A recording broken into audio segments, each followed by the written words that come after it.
Hello and welcome to round 7 of the AlienAwards.net Endurance for Amateurs series here tonight. And we're going to be at Fuji. And it's going to be a wonderful race. We've got 100 minutes of racing ahead of us following this lone qualifying. It's been changed up a little bit. And we've got some fuel caps and fixed setups. So Zach Purcell is going to be joining me tonight. How you feeling? Oh, I'm really excited. Fuji's debatably my favorite track of all time. It's the single like open wheelers run it here and it works great. 10 tops run here, it works great. Multi-class runs here, it works great. It's a rather simple track, but because of that, it allows some really close racing. I mean, obviously, like NASCAR oval stuff is as simple as it can get, and that's why we get cars so close to each other. But other than just some difficult track limits here, it's not a really tough track, and it's one that, as we saw last season, will allow a lot of side-by-side battling. It sure will. I know last season, GTD AM, it came down, I believe it was this man right here, Jeff McDonald, and Keith Roycroft battling for the win. Of course, Keith Roycroft came out with it by just a matter of a few tenths. So hopefully we'll see something similar to as close as it was here again tonight. Yeah, Jeff McDonald brave enough to use the Porsche after we've seen some mayhem caused by it from drivers using it last few weeks, but he used it to great effect in the practice session. He was the fastest AM with a 35.3 as far as the GT3s, only slower than Paul Boyle, who put in a 35.1. Yeah, so for him, it'll really just be a keep it on the track. He's got pace, and all he needs to do is capitalize on it, and he can possibly run away with it. The Porsche, very controversial. It has not been patched. There's been a known issue with it for the past while now, and nothing has been changed. No patches as far as I know. So we'll have to see how that goes in the coming weeks. We've only got one round left after this. So we're coming to the final stages. Yeah, the because of the Manicure round being removed, it updates some of the news on the standings. So one thing that wasn't sealed last week technically yet, but now is mathematically achieved, is Travis Bell, who's there in 4th place right now, is the GTD AM leader. He's got 290 points. Richard Curry at 219. No one can come to his level, even if he has 0 points in these next 2 races. So he's locked in the win. GTD Pro gets a lot more interesting because Paul Boyle, as we know, he's got 2 drop weeks, and he can't afford to have another bad race. But dropping it down to just one more race gives him less opportunity to lose that. He obviously has the highest possible remaining points because he's won pretty much every race that he actually has won every race that he hasn't left early from. So absolutely has the capability, but if he has a bad race today or next week, it may be over because Kaleba and Paletti have been very consistent. And then looking at the LMP2 standings, Langenberg got a really strong lead with only 1 bad race. Every other race he's been 2nd or 1st. However, mathematically, Nick Terrell and Paul Skip are still in there with a shot.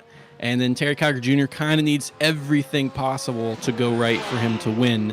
But that's still mathematically in the cards. It definitely is, and I think it's definitely achievable as well.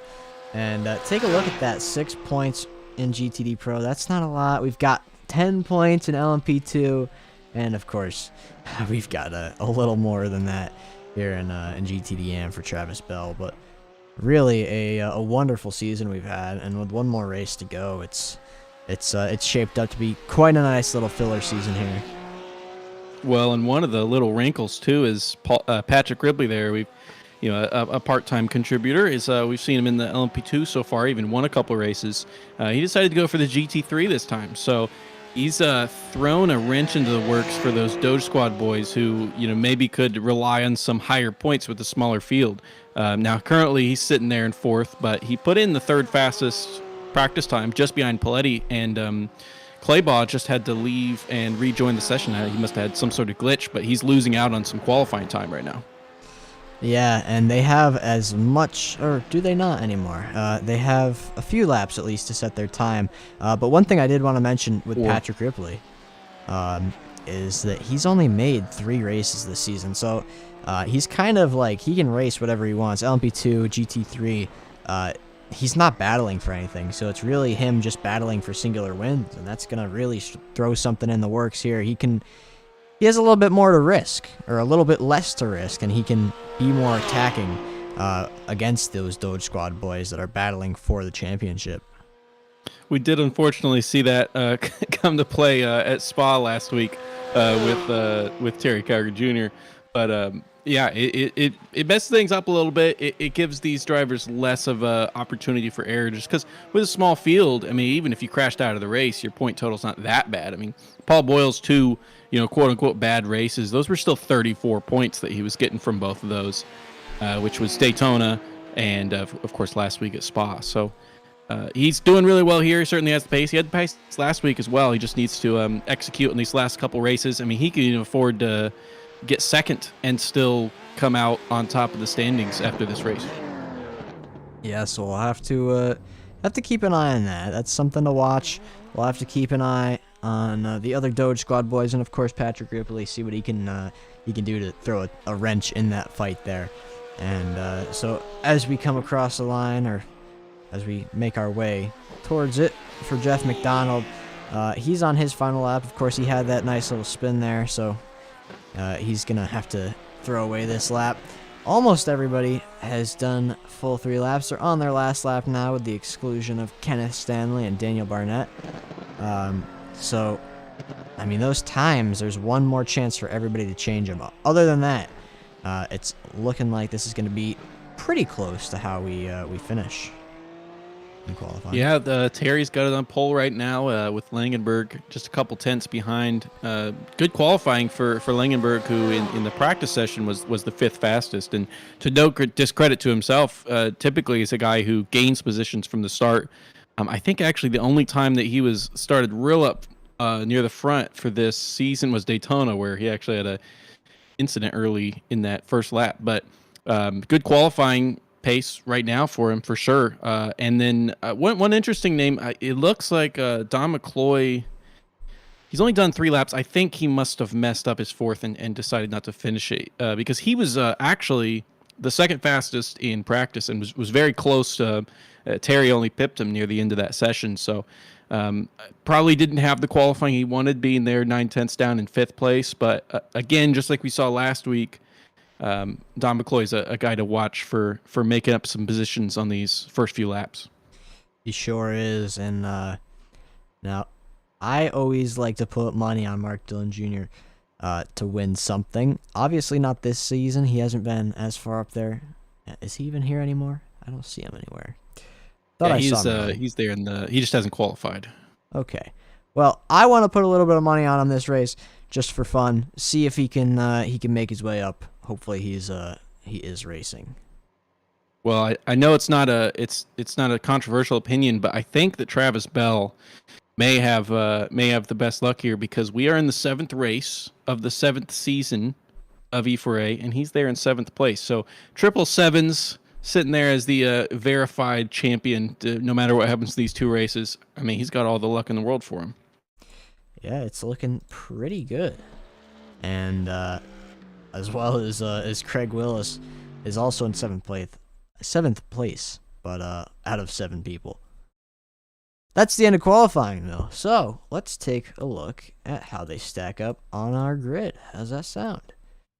Here we go. Terry Calgary Jr. taking pole, followed by Tyler Langenberg and Paul Skip, then Nick Terrell, Don McCloy, Chris Richards, Paul Wildridge, Adrian Garcia Vahil, Chris Newby, Andrew Neri, Zach Nurnberger, and Mark Dillon Jr.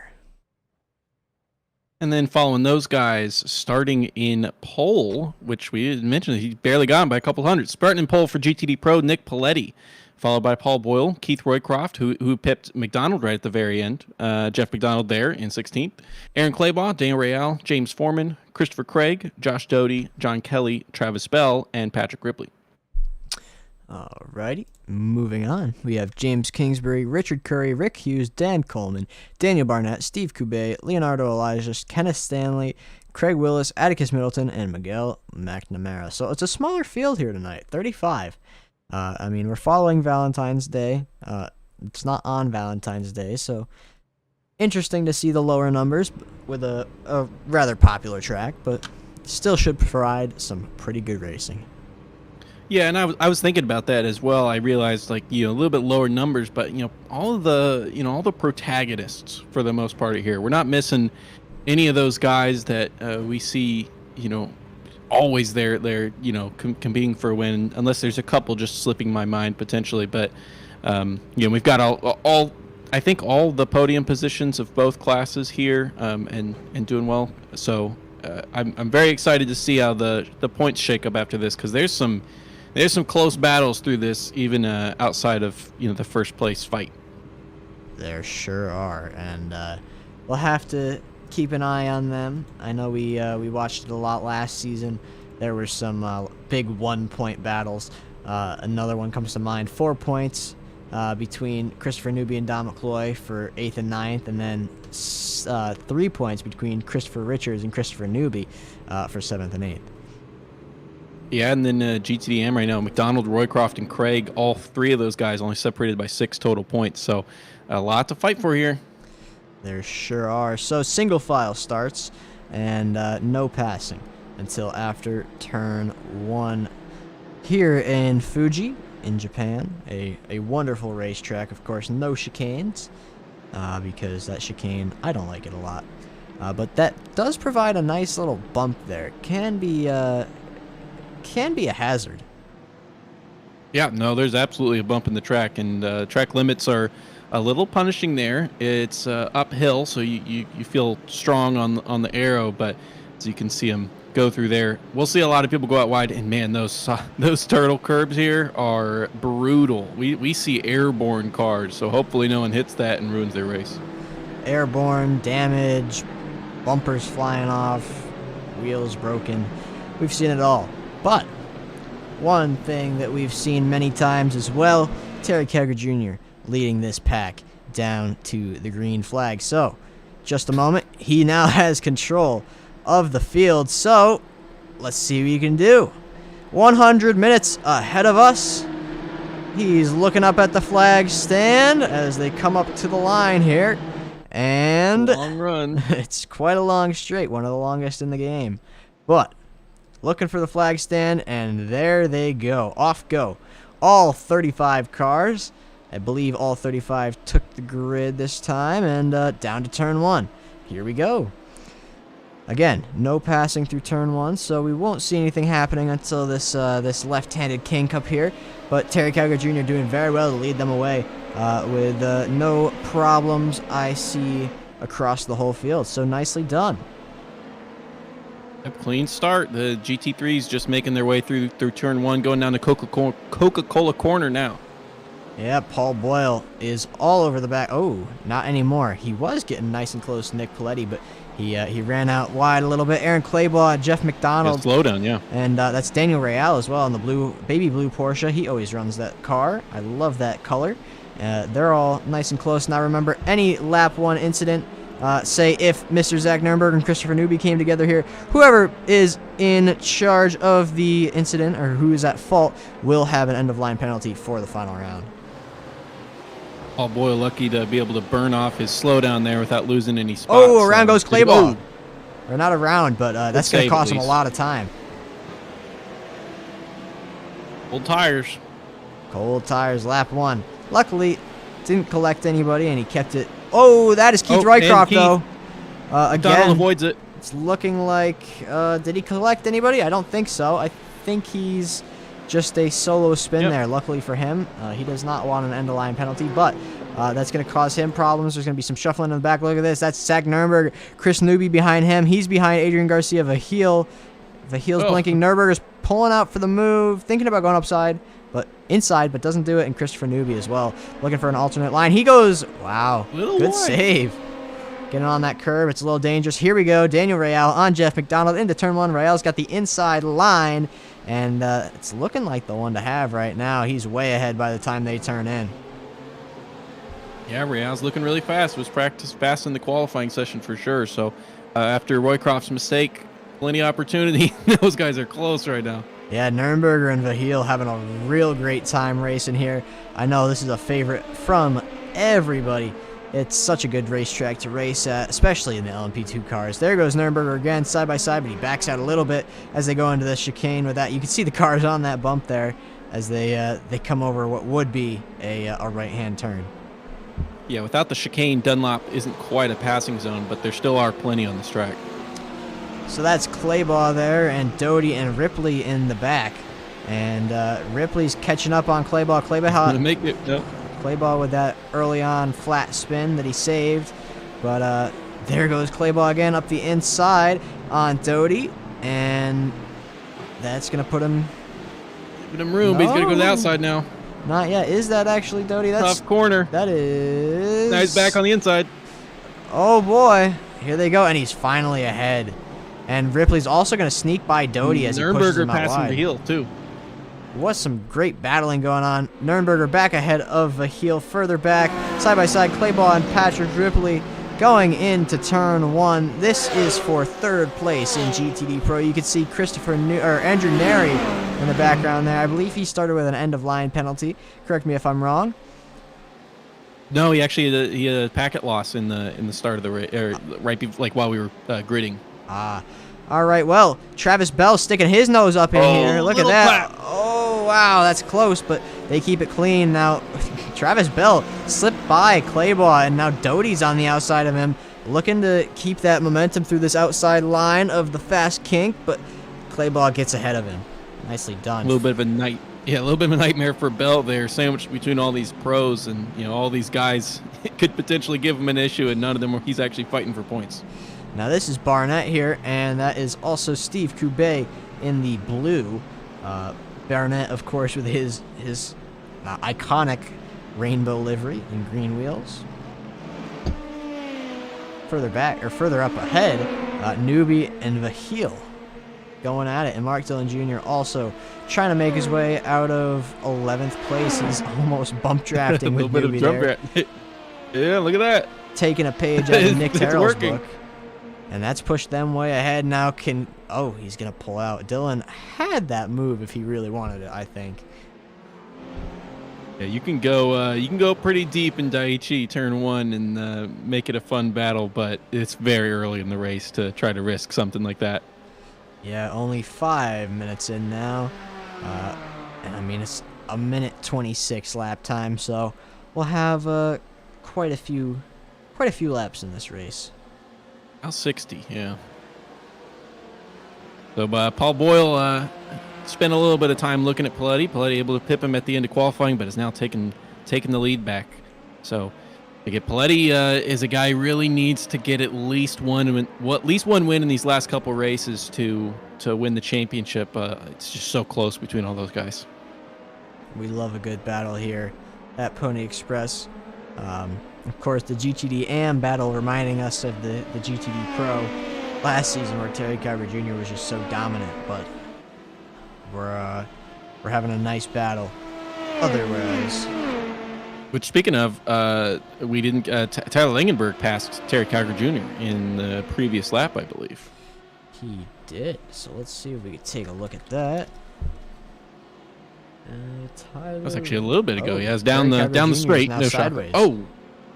Yeah. So we back going again. We had a good view of him. He almost collides with Paul Wilgers there. He has to go off track to keep from hitting the driver there. There's Vahil on Dillon Jr. as well. Yeah, I just was watching that replay there. Terry Carver Jr., yeah, the cause of that was Langenberg just a lot earlier on the brakes than he expected. He had a lot of draft coming into turn 1 and just was going too fast, so I had to lock up the brakes and just came inches away from taking out Langenberg. Those two came so close to hitting each other. And then, yeah, just lucky to kind of get away of that with that one without too much damage, but he's dropped down to 7th now because of that.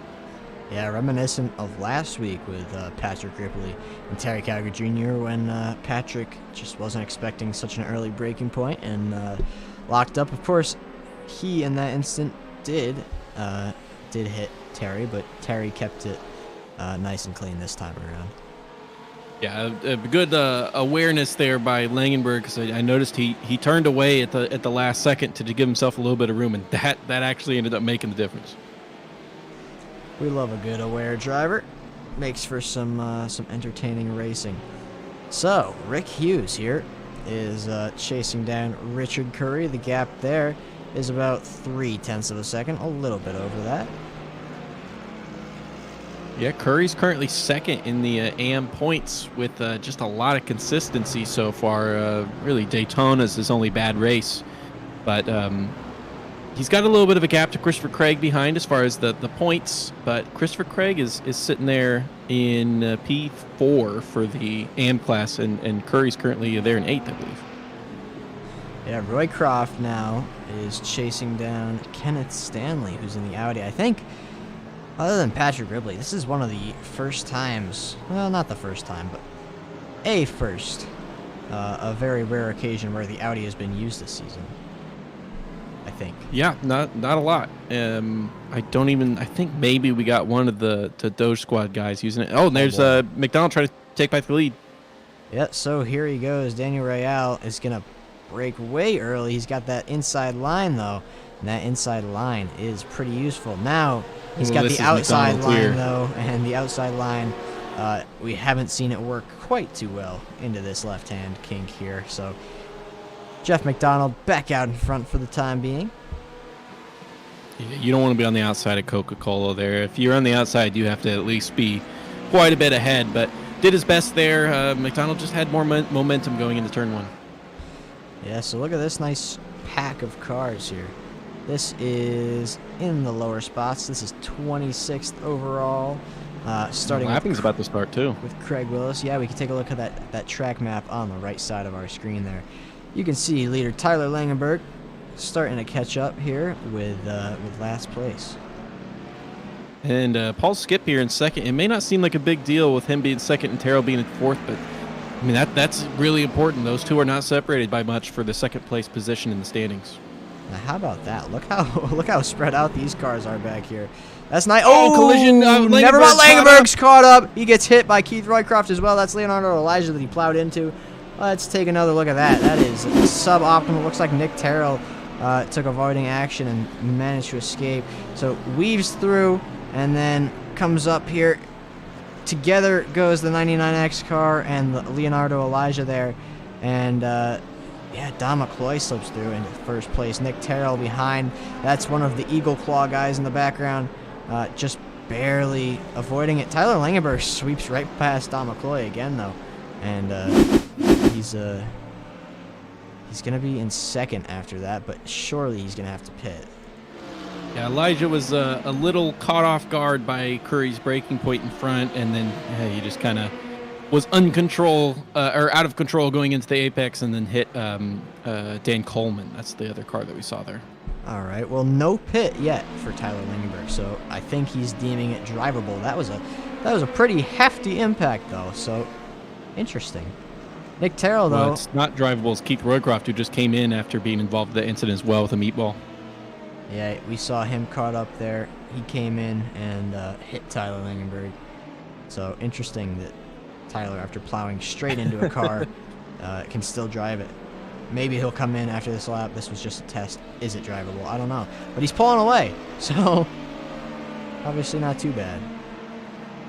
Yeah, Paul Skip, the guy to inherit the lead, and doing quite well with the 4.5 second gap. Can kind of breathe a little bit easier. Terrell just got hip checked there. Luckily, keeps it on track. And deal with the traffic a little bit more smoothly as well. There's Nuremberger. He's up into 7th place now as he makes his way past Paul Wildridge, and he's chasing down Terry Cowger Jr., who is in 6th. And then meanwhile, Paul Boyle's just has been starting to consistently pull away from Paletti. Been about 0.4 a lap faster each lap over the last 5. And last lap he was 0.5 faster, or 0.6 even. He's just starting to kind of pull away in this race, and he's already over 3 seconds. There goes Richards on Nick Terrell, and there's not really any contest there. Richards is ahead by the time they turn in.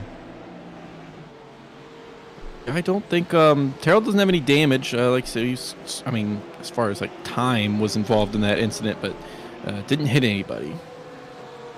Yep, he managed to pull off to the left side. I think he might have picked up an off track from it, but no damage, which is the more crucial part here. It's tricky with track limits, but I think Terrell, a very seasoned driver, won't have any problem. Our other GT3 leader there also starting to pull away. Now he's Jeff McDonald has already made it more than a 2-second gap. And then we're looking at John Kelly there, who's made up 5 positions overall on the field. And it's been an extremely strong race for him. He's fighting to get up there into third place already. Yeah, this is how they stack up in terms of gain positions, looking all green except for Christopher Craig in GTD AM. So matching their class color with Ray Allen of the pits. Too soon. Daniel Real is in the pit lane. I'm not sure why. Only 14 minutes in, or 13 minutes in. So that's I hope that's in schedule. Hopefully. I don't know. Maybe trying to. It wasn't damage. Get out of a big group of cars and just take his earlier pit stop now. I don't know. We'll have to see what goes on later in the race. Maybe there's some fun fuel strategy that we don't know about. And yeah, other than that, nice and close on track. Lots of cars within a second of each other. James Foreman here with John Kelly nice and close behind him. Tyler Langenberg now trying to make his way through the leading pack of cars. And he does most of them nice and cleanly. Just has, let's see, 4 more cars. 3 now to make 3. You can see that big bump there. Oh, he gets a little squirrely. Yeah, the front right is not quite right on his car. The front left's all right. The rear, where Keith Roycroft hit him, is fine.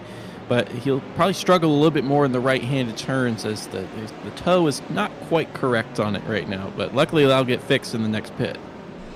Oh, he loses it. Oh, he saved it. He saved it. He was starting to lose it there in Panasonic.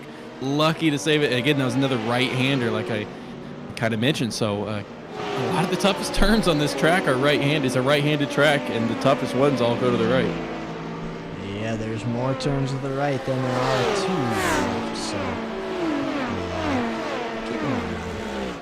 Make sure he doesn't do too big of a mistake. But here we go. John Kelly is almost getting hit there by Nick Terrell. Look at Ripley just following Terrell through there. It looks like he's in a different class of car. Yeah, Ripley is flying out here tonight. Not good enough for first at this moment. He's 13 seconds back, but he is up 2 spots.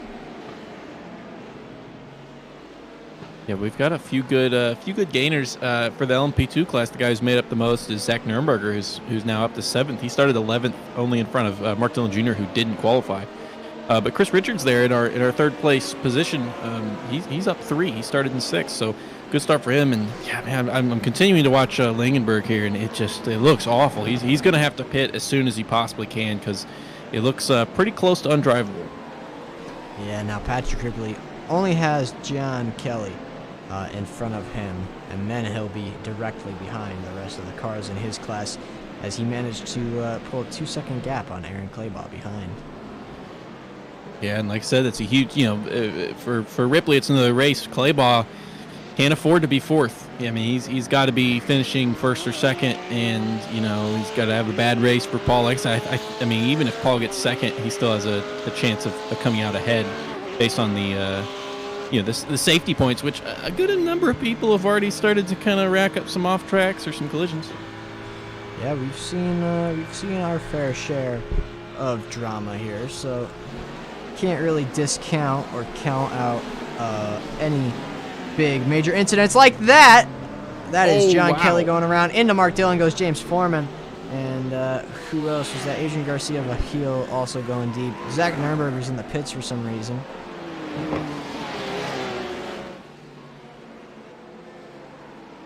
Yep, Kelly, obviously one involved. That Bell got held up a little bit, but was able to avoid the collision, luckily. Yeah, Travis Bell, he's so comfortable out in front that there's not really a lot that he has to do tonight. He can pretty much have any sort of race. And Belly also, I mean, he's despite all that, he's only barely a second above being off of third place right now. He's very close to fighting for that podium position. Again, despite none of this mattering, he could finish. He could not show up and still win. Yes, he can. He has had a wonderful season. His first season here in E4A, and he's going to be his only season as an amateur. Yeah, I'm seeing if it doesn't look like Nürnberger had any damage, and 20 minutes. I mean, that works because I mean a tank lasts about 45 minutes. So once you get past the 10-minute mark, we're in the ballpark for the LMP2s to make their short stop. So just getting the short stop out of the way early, it's a little bit risky, but it does probably help him with some traffic because he does, other than being right next to Chris Newby, he's got a lot more free air around him. He does. And Daniel Real, let's check in on him. He picked way early, and he's out of. Oh no, he's not. But he is down in 10th place now. Down in 10 positions. Let's see. What can we find out about his pit stop, Zach? Well, like I said, I don't think that he had any damage. It certainly seemed very early. I don't see anything wrong with the car at all. And more importantly, he didn't take any tires. So he came in, presumably fueled up, and then left. So I don't know what the strategy was. I don't know if that was too early, but I'll have to assume it wasn't because, again, like the LMP2s last about 45 minutes. So 2 stints puts them at 90, 10 minutes short. And these guys with this will be a little bit short of 30 minutes, probably like 25. So again, in 5 minutes, we'll probably see a lot of them. And that leaves you, 10 to 15 minutes short as well. It seems like he's cutting it kind of close, but it could just be the strategy. I think that's what he's done. He was caught up with a lot of cars, a lot of people in one area, and I mean, we already saw some big incidents, catch some people out, cause some problems. So I think he's just trying to get out of that and drive around on his own. For our LMP2s, Paul Skip's proven that he deserves to be out there in front. It wasn't just that he inherited a couple incidents because he's been very fast. I mean, there's only 2 guys that have been in the 27s as an average over the last 5 laps, and it's him and Langenberg. He actually has been 5,000ths faster per lap. So he absolutely has the pace and is doing quite well for himself to still maintain that over 4-second gap behind. Yeah, you can see on the bottom of the screen now is just what we're talking about. Skip, much faster lap after lap. Let's see it again. And here. that one right there was a 27 flat. Langenberg behind a 27.2. Not separated by much, other than some traffic. Skip's been just barely faster, but man, it's so nice to be able to get through without having to actually battle. I mean, that's such a boon to your race to not have to go through that. He gets in front, and then now he can worry about just putting in good pace and defend if he has to. Now this is Richards here and Terrell going at it. We can see Terrell's been eons faster in the past few laps. He's made up a second over the last 2 laps as well. So I predict we'll see a pass here pretty soon. As Nick Terrell is he's pretty fast. He's usually up in that top 3. Yeah, I think some traffic came into play there as Terrell being 7/10 slower on lap 12 and then 7/10 faster on lap 13. Probably, I mean, we see a couple lap 10 and 11 there where they were both unimpeded, only separated by like 100th. So, I mean, even the average over the last 5 laps, it's been it's less than a 10th difference. So they definitely are evenly matched, and we'll see what these laps were coming to the line of. It definitely looks like Terrell's made up some ground to him. There we go, though. Steve Hube and Daniel Barnett. That's the pass that Kube has made, and that's going to secure him track position because he's going to have that inside line for Coca-Cola. And as we've previously discussed, that's the one to have, as he's way ahead by the time they turn in. Ooh, but he went wide. Let's see. No slowdown for him. And he's okay. Keith Roycroft now is behind Daniel Barnett, who is, this will be for actual class position. Of course, Paul Wildridge, hold on, let's come right back to you guys. As Paul Wildridge has gone a little deep into turn 1. Spins it maybe, let's see. Yeah, just a little bit too much jetting off the brakes or the throttle there and causes it to go around, but luckily no damage, just some time loss. Yeah, that's that corner there is a little bit of a crest. So when and Lingenberg loses it. Oh, he looks like he stays on the track, but that's even more time lost. Again, he needs to get in and get that fixed. He's in the range. He can go do it now. Yeah, that might be the good idea for Tyler Lingenberg. Let's take a look. We saw him kind of in the background of that shot. We can see Daniel Real in the background with Craig Willis. And coming up here, just, yeah. Right-hander. Goes right around. But as I was saying with the Wildridge, there's a little bit of a crest there in turn 1. And it can just, unload the suspension a tiny bit. We see some vintage classic Nick Terrell bump drafting. But there's a little bit of a crest, and it can unload the suspension and reduce the aero a little bit. Cowger at the inside line for turn 1. He's going to be ahead of Terrell. Can he get ahead of Richards? He has that outside line, though, so it's not as effective, and it's not going to let him pass. Certainly was a good attempt, but... Yeah, just once it kind of gets sorted out by the time you get to Coca-Cola. Certainly not going to go side by side through a 300R here. Or 100R, my apologies. Terry Cowger Jr., he's a brave driver, but he's not that brave. Yeah, there's plenty of places to size up. Of course, the 1 mile, nearly 1 mile long straight is your best opportunity. It's it's a pretty good spot to make a pass. And then, again, checking on our leader there. Skip continues to put in fast laps. His last was a 27.5. He's just not really even deviating outside of that. So just putting in really consistent times right now. Very important, of course. He's only got one incident as well. Which, speaking of which, Real barely avoiding that. Wow. Just barely avoids Real. Our second place driver, probably. Terry Cowger Jr. on the side of Chris Richards going into turn 1. He did the same thing to Terrell last lap, and he's going to make it happen again. So now he is back up into 3rd place, following a spin that sent him down to 7th.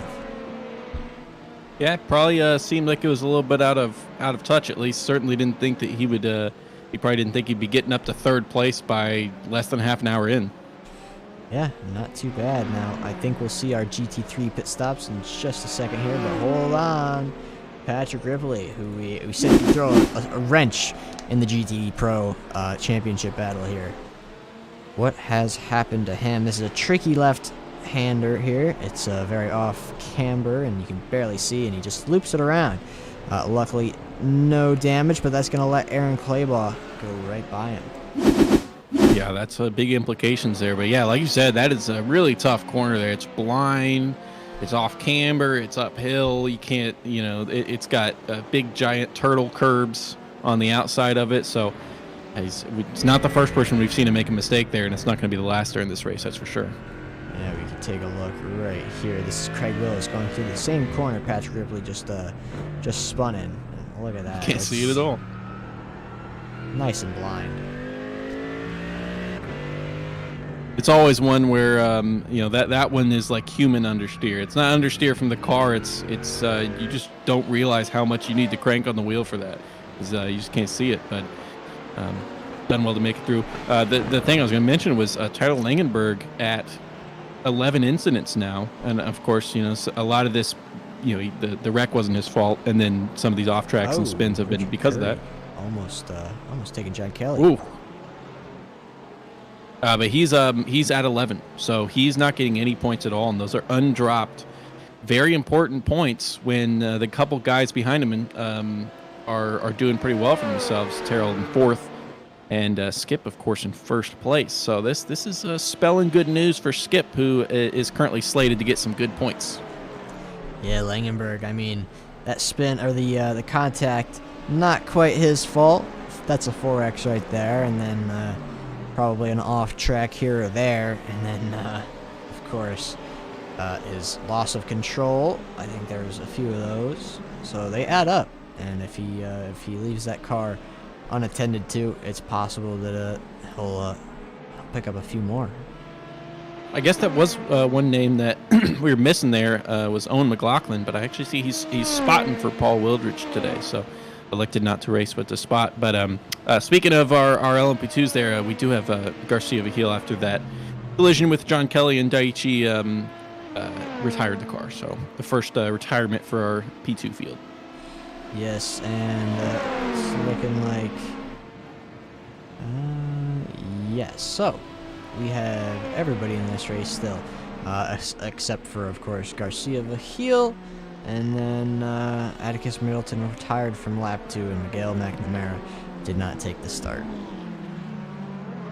Yeah, a lot of people still in it. A couple incidents, couple small spins. Christopher Craig, I think he may have sped into the pits. He came in for his normal stop, as everyone else has done in the field, and it looks like he sped. He's got a black flag, so he was running so well, and he is third in a very tight battle with a couple other guys around him in the standings. That's huge for his race. It definitely is. It's pretty devastating to get a slowdown and with a long pit lane. Like Fuji, it's not the longest pit lane, but it's not super short either. Well, no, he is. It's I would think that it's a stop and hold, like a 40-second stop and hold.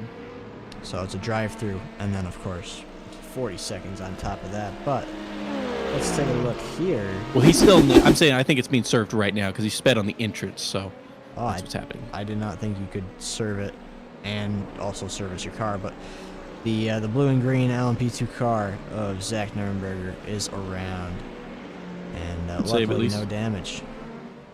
Speaking of black flags, Rick Hughes also has, and now his, I believe, is a drive-through. I think he sped on the exit.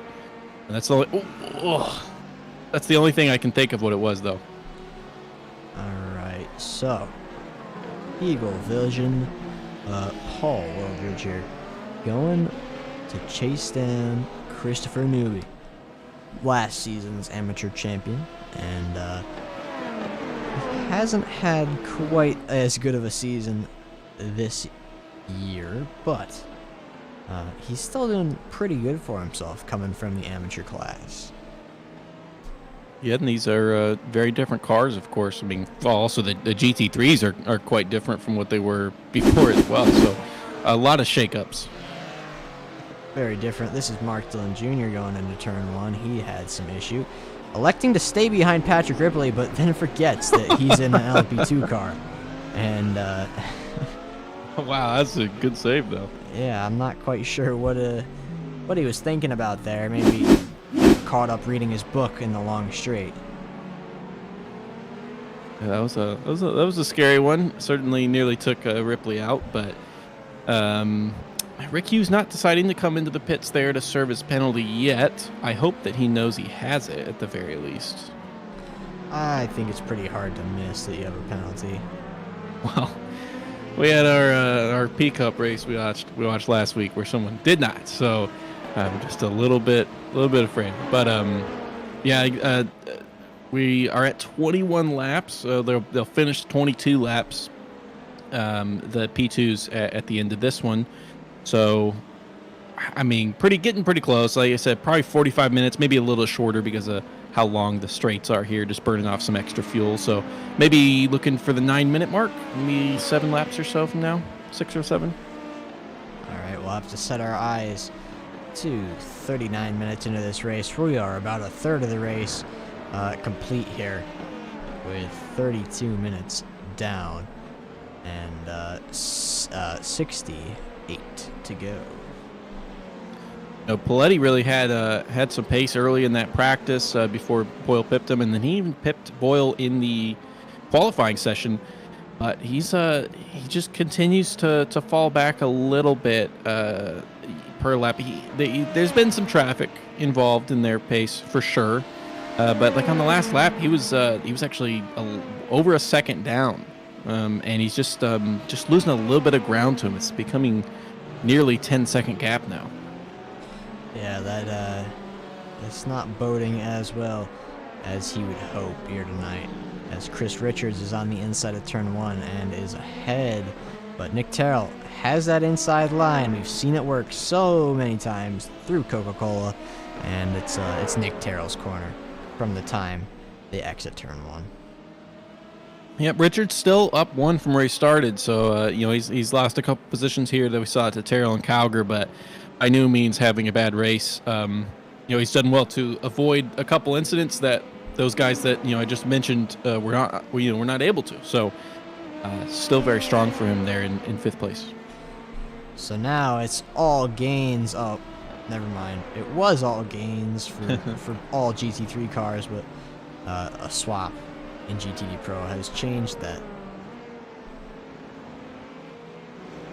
Yeah, the battle between McDonald and Real, it's been interesting. On the last lap, McDonald caught up. He's been generally faster by about 0.6 per lap. Still just under 3 seconds. So we'll see if he's in the next 4 laps or so able to catch up. But again, Real on a little bit of a different strategy. And if the early one was just purely strategical, then clearly a smart move. Like, obviously he had to fuel up a little bit less, but putting him out here in front after that first pit is very nice. Yeah, and remember here, Daniel Real pit on, let's see if I can find it here, lap. Pit 13 laps ago. Yeah, so it's about to be 13 laps ago. Lap 8, Real. And, I mean, nobody's pit anywhere near him that's in the battle for this lead here. 18, 17 for most people, and then down to 5 for somebody way down the field. So he's on his own strategy, and obviously it worked out. He's up in first now with a nice 3.1 second lead. He had that clear air and nice open headspace, and it's working out for him. We'll have to keep an eye on it. It could go ultimately wrong if any damage is picked up. He'll have to take another pit stop. And speaking of pits, there we see Nick Terrell leaving. Tyler Langenberg just came out of his box, and Nick Terrell completing his pit. A little bit cold tires, goes a little bit deep in there in turn 1, but they're deciding to blink first because 35 minutes into the race, I imagine you could still go a little bit longer than that. So they're deciding to both pit on the same lap, pitting early, and I mean, we've already got a lot of guys already starting their 24th, so certainly possible to go longer. It certainly is. We're only 35 minutes into this race. There's Paul Wildridge having a little Tokyo drift session.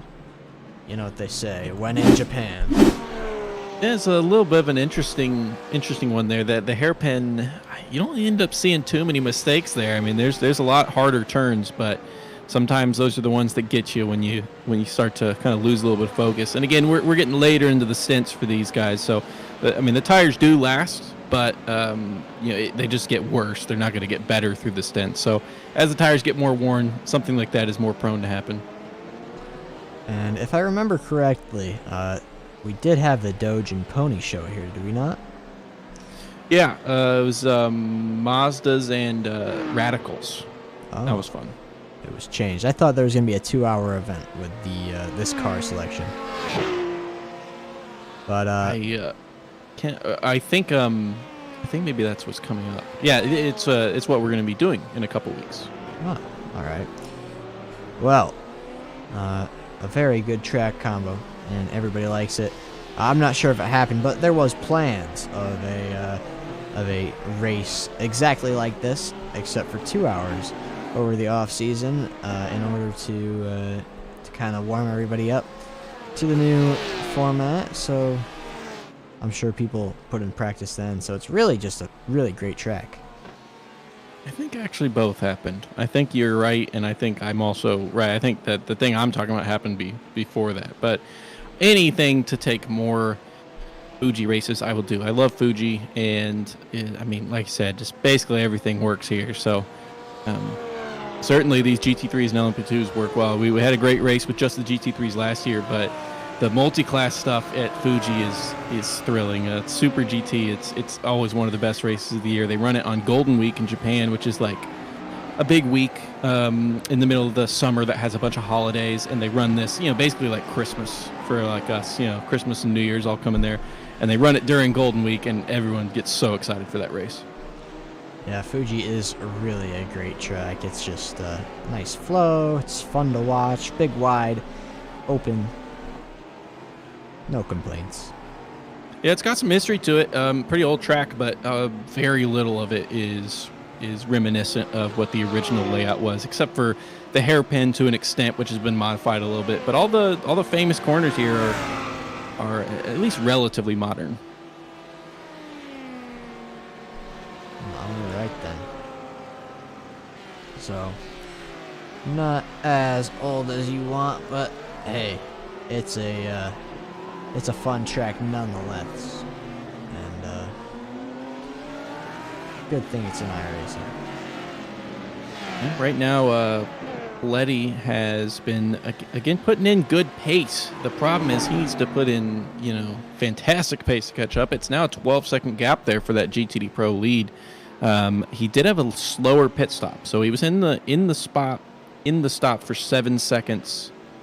Or 8 seconds longer than Boyle was. So that's where we saw him about 4 seconds before.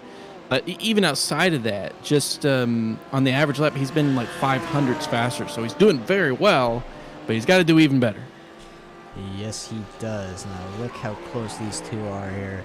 4/10, but it was way less than that as they went through the earlier complex of corners.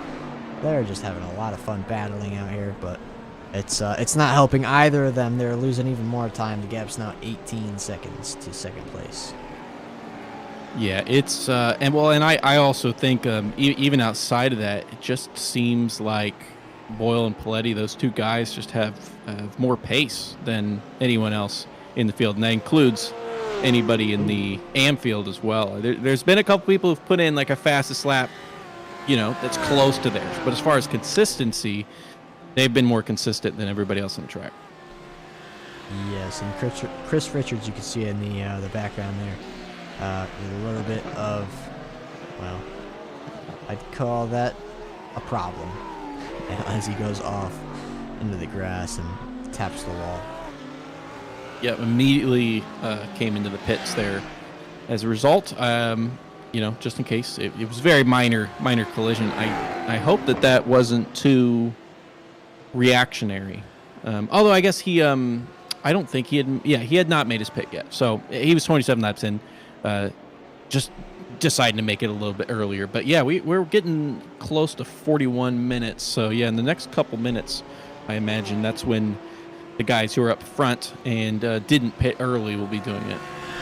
I believe so. And also, Nick Terrell said he was planning something for his strategy. So that early pit, I don't know. Is he going to try to go super long later on? Or I don't know. Well, if that was a strategy, then Langenberg had already picked up on it, because Langenberg could have pit earlier, honestly, with that damage. But he pit the exact lap that Terrell did, just a little bit in front of him. So Langenberg is certainly a winner. I don't think we have to question that based on his results this season. So it wouldn't shock me if that was the correct move. Again, Langenberg has some leeway here too. We've only got 2 races to go. He's been strong at Watkins Glen before, and he's only had 1 bad race. So even if the strategy didn't work out today for him, it can still go all right. Now Terrell, it's a little bit tougher. He had the bad race at Road America as well. But he's in a tough fight with Paul Skip for that second place right now. Both of them still mathematically in for the championship as well. Yeah, so we'll have to watch. But there goes Clayball on Ripley. He's ahead now into Coca-Cola. So this is the one time the outside line is going to work, is if you're way ahead going into the corner.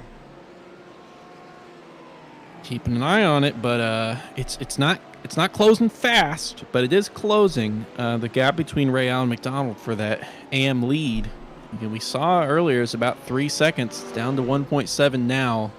Only catching up about a tenth a lap, but traffic is certainly involved, and it's possible that we'll see a battle coming on with that, especially with the draft, in a few laps' time, given that there's no mistakes. And Paul Skip now coming in for his pit after 29 laps. So Terry Kiger Jr. doing the same, and we'll have to see if McCloy and Newby behind also do that. Yeah, we can take a look right on the right side of the screen now. The time delta between Real and McDonald in the past 5 laps, and we can see it's definitely coming down, but it's also gone up a little bit. Yep, so McCloy coming into the pits. Newby, okay, so 29 laps seems like maybe was the maximum you could do. Skip obviously taking tires. Cowger coming into his box right now, also taking tires, so no shocker there. I'm interested to see if McCloy does. He talked about when he got that second place earlier this season that he had not changed tires all season long, so we'll have to see if he does it in this race here. Yes, we will. We'll keep an eye on it. I'm gonna call you our pit lane reporter. Hey, he's taking tires. He's doing it. Taking tires. Well, we do know Fuji does use a good amount of load. Yambag Johnson, thank you for the feedback, my friend. Yeah, thank you. Also, that's very much appreciate that. But yeah, Don McCloy, like I kind of keyed into earlier in the race, has had very good pace. Is one of the fastest guys. His fastest lap at 26.7, which is, I believe, 4th for all of the LMP2s. Now, it's like his average lap hasn't been as much. He hasn't had as much consistency as the guys up at the front, which, speaking of at the front, we do have Langenberg ahead of Skip. Skip came out behind. Now, of course, keep in mind, Langenberg pitting earlier means that he had a shorter stop. His stop was 10 seconds shorter because of taking less fuel. So this may get flipped around later in the race. But for now, Langenberg does have that lead despite the early incidents. Yeah, I mean, can't complain with fresh air for a little bit. It's good for the soul, good for the mind. You can relax and don't have to really worry about it. And he can hopefully run away. He's got a fresh car now, took a fast repair, and see what he can do. Also, before we really got to see that battle shape up between McDonald and Real came into the pits for the second time. So, I mean, that's definitely cutting it close. I mean, I have to imagine there's a plan, but McDonald now then inherits the lead yet again. And Stanley gets passed there by Rick Hughes. But Jeff McDonald is doing great out in front. Daniel Real, that strategy could do very good for him. It could also it could be devastating if it goes slightly wrong. A 22-second pit stop for Daniel Real. And if we take a look here, let's see how long everybody else is taking. About 22. 22 is the right about smack dab there in the middle, the normal, which is what makes Paletti's a little bit interesting because Paletti's was at 23. So I think that he may have timed the fuel like perfectly, and really nailed the amount of fuel it took because he went 1 lap longer than everybody else and then must have hit with just a totally empty tank.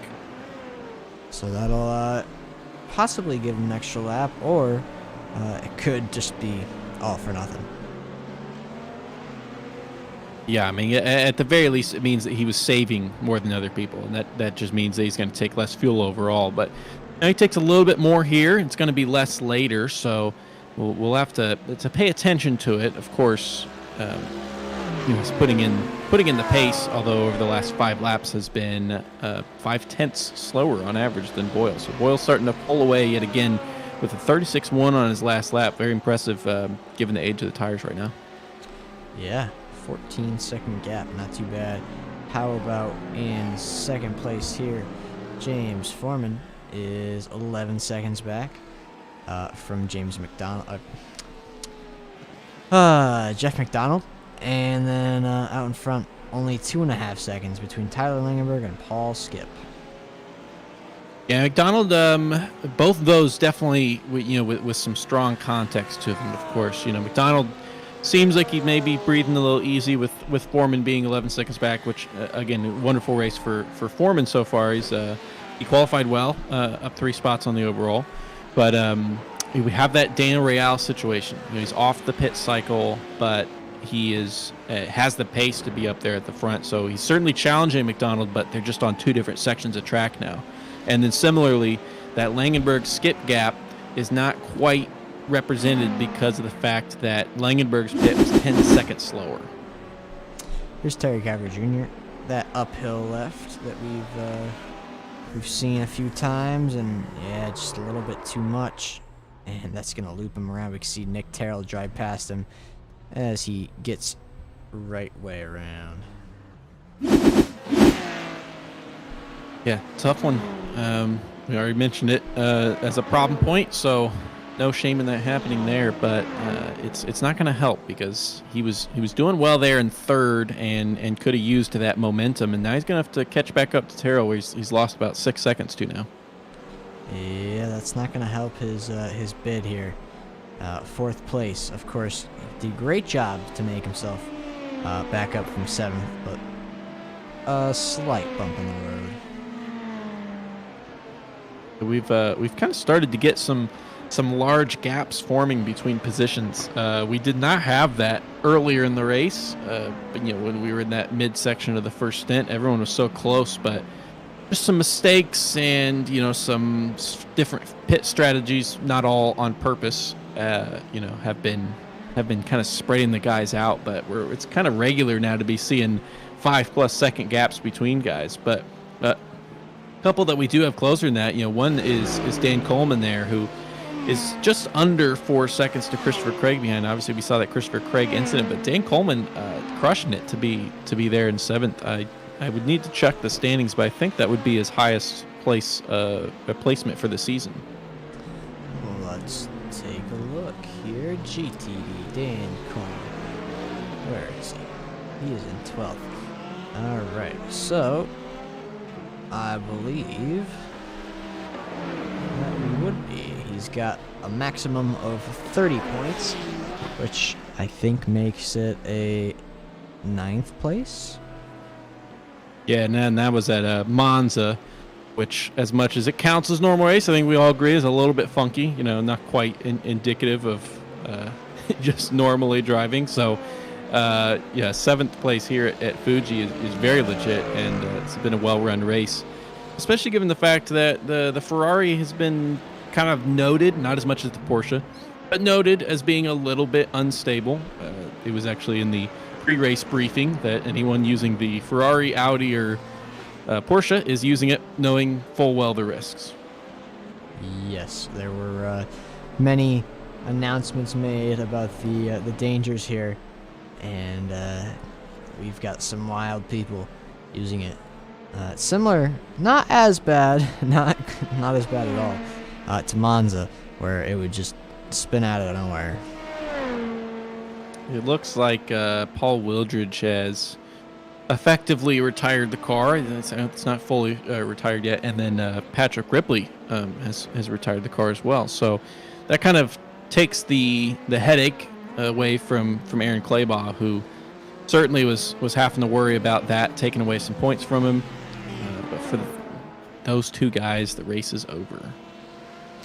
Yeah, I'd say unless there's some big drama in the pro category, that's probably the most position change we'll see for the night. They are now spread out with at least 5 seconds, at least 8 seconds really, between each car, and then after that at least 15 seconds. So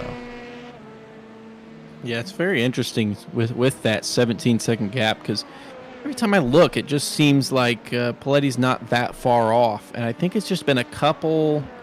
Well, more than a couple, probably 3 or 4, incidents with like lapped traffic, just dealing with it maybe a little bit more slowly than Paul Boyle ahead, because it seems like the actual just open track race pace is very similar. But as you can see, there has fallen way off the back of Boyle just with some incidents. And I don't think it's been, we haven't seen him crash. He's at 0 incidents, so he hasn't even gone off track. But just some I don't want to say incidents, but some examples of getting slowed down potentially with some lap traffic or just avoiding a wreck. Oh, well, he hits it as Kelly hits one of those curbs like I was talking about. He totally got airborne there. Yeah, that's going to cause a little checkup for Christopher Craig, but luckily he's okay. Not going to make contact, but that might cost him this chance of a move. Hopefully no damage. Very possible that that's the case on the floor of that, and it's going to be a little bit behind coming into the turn here. He's got the inside. Nick. Oh, and then Terrell flies by. Terry Kiger Jr. thinks about it, and he does slide up the inside as well, but Christopher Craig left him the room. Now he's got that. Any choice of line he wants, he's going to take a good one because John Kelly has no challenge. If you take a look at our left side of the screen here, we take our overall standings and put them all together. This is how the cars line up. Now, despite the almost 20-second gap between Paul Boyle and Nick Paletti, there is still 1-2 for the GT3 cars. So Paul Boyle is just insanely fast here. He's, he's just got a big lead. Yeah, and Paletti has the same size lead, to Clayball or to McDonald behind him. Clayball's right behind McDonald. It just goes to show that Paletti's extremely fast. He's on his own tier. He's a tier above everyone else, except for the fact that somehow Boyle is even a tier above him right now. So it's kind of a wild pace gap for we've seen gaps before with this class just because it's small, but those are the actual top three or top specifically Boyle and Paletti, the top two in the overall field, and they're nowhere even close to anybody else. Yeah, that's pretty insane of a gap. But Nick Terrell, Terry Kiger Jr. going at it. This is for position. This is for third place. And either one of them could use a third place. Yeah, Cowger had that incident, just a small flat spin that let Terrell through and had lost 5 or 6 seconds, but he's already closed that back up, and at least watching through 100R there, certainly looked more confident in the car, a little faster. Coming in the hairpin, they get very close to each other. He's got more pace than Terrell right now, I believe. Yeah, they are getting nice and close. Terrell maybe want to fall behind and do a little bit of bump drafting. Push them both closer to Paul Skip after their 20-second gap exists now, and maybe do a little fuel saving at the same time. Yeah, there's a little bit of fuel saving to be done here, that's for sure. But I think with that podium tantalizing, you want to get around. They've been on they're on different fuel strats as well. Nick Terrell pit 14 laps ago versus, of course, we saw him pit early, versus Terry, which was 8 laps ago, and the pit stop time was a difference of 12 seconds. So we'll see how it all shakes out, but as it stands, it does look like Terry has a large advantage over Terrell, despite being right behind him. Okay, well, we saw, let's see, pit stop. Ooh, maybe ahead of him.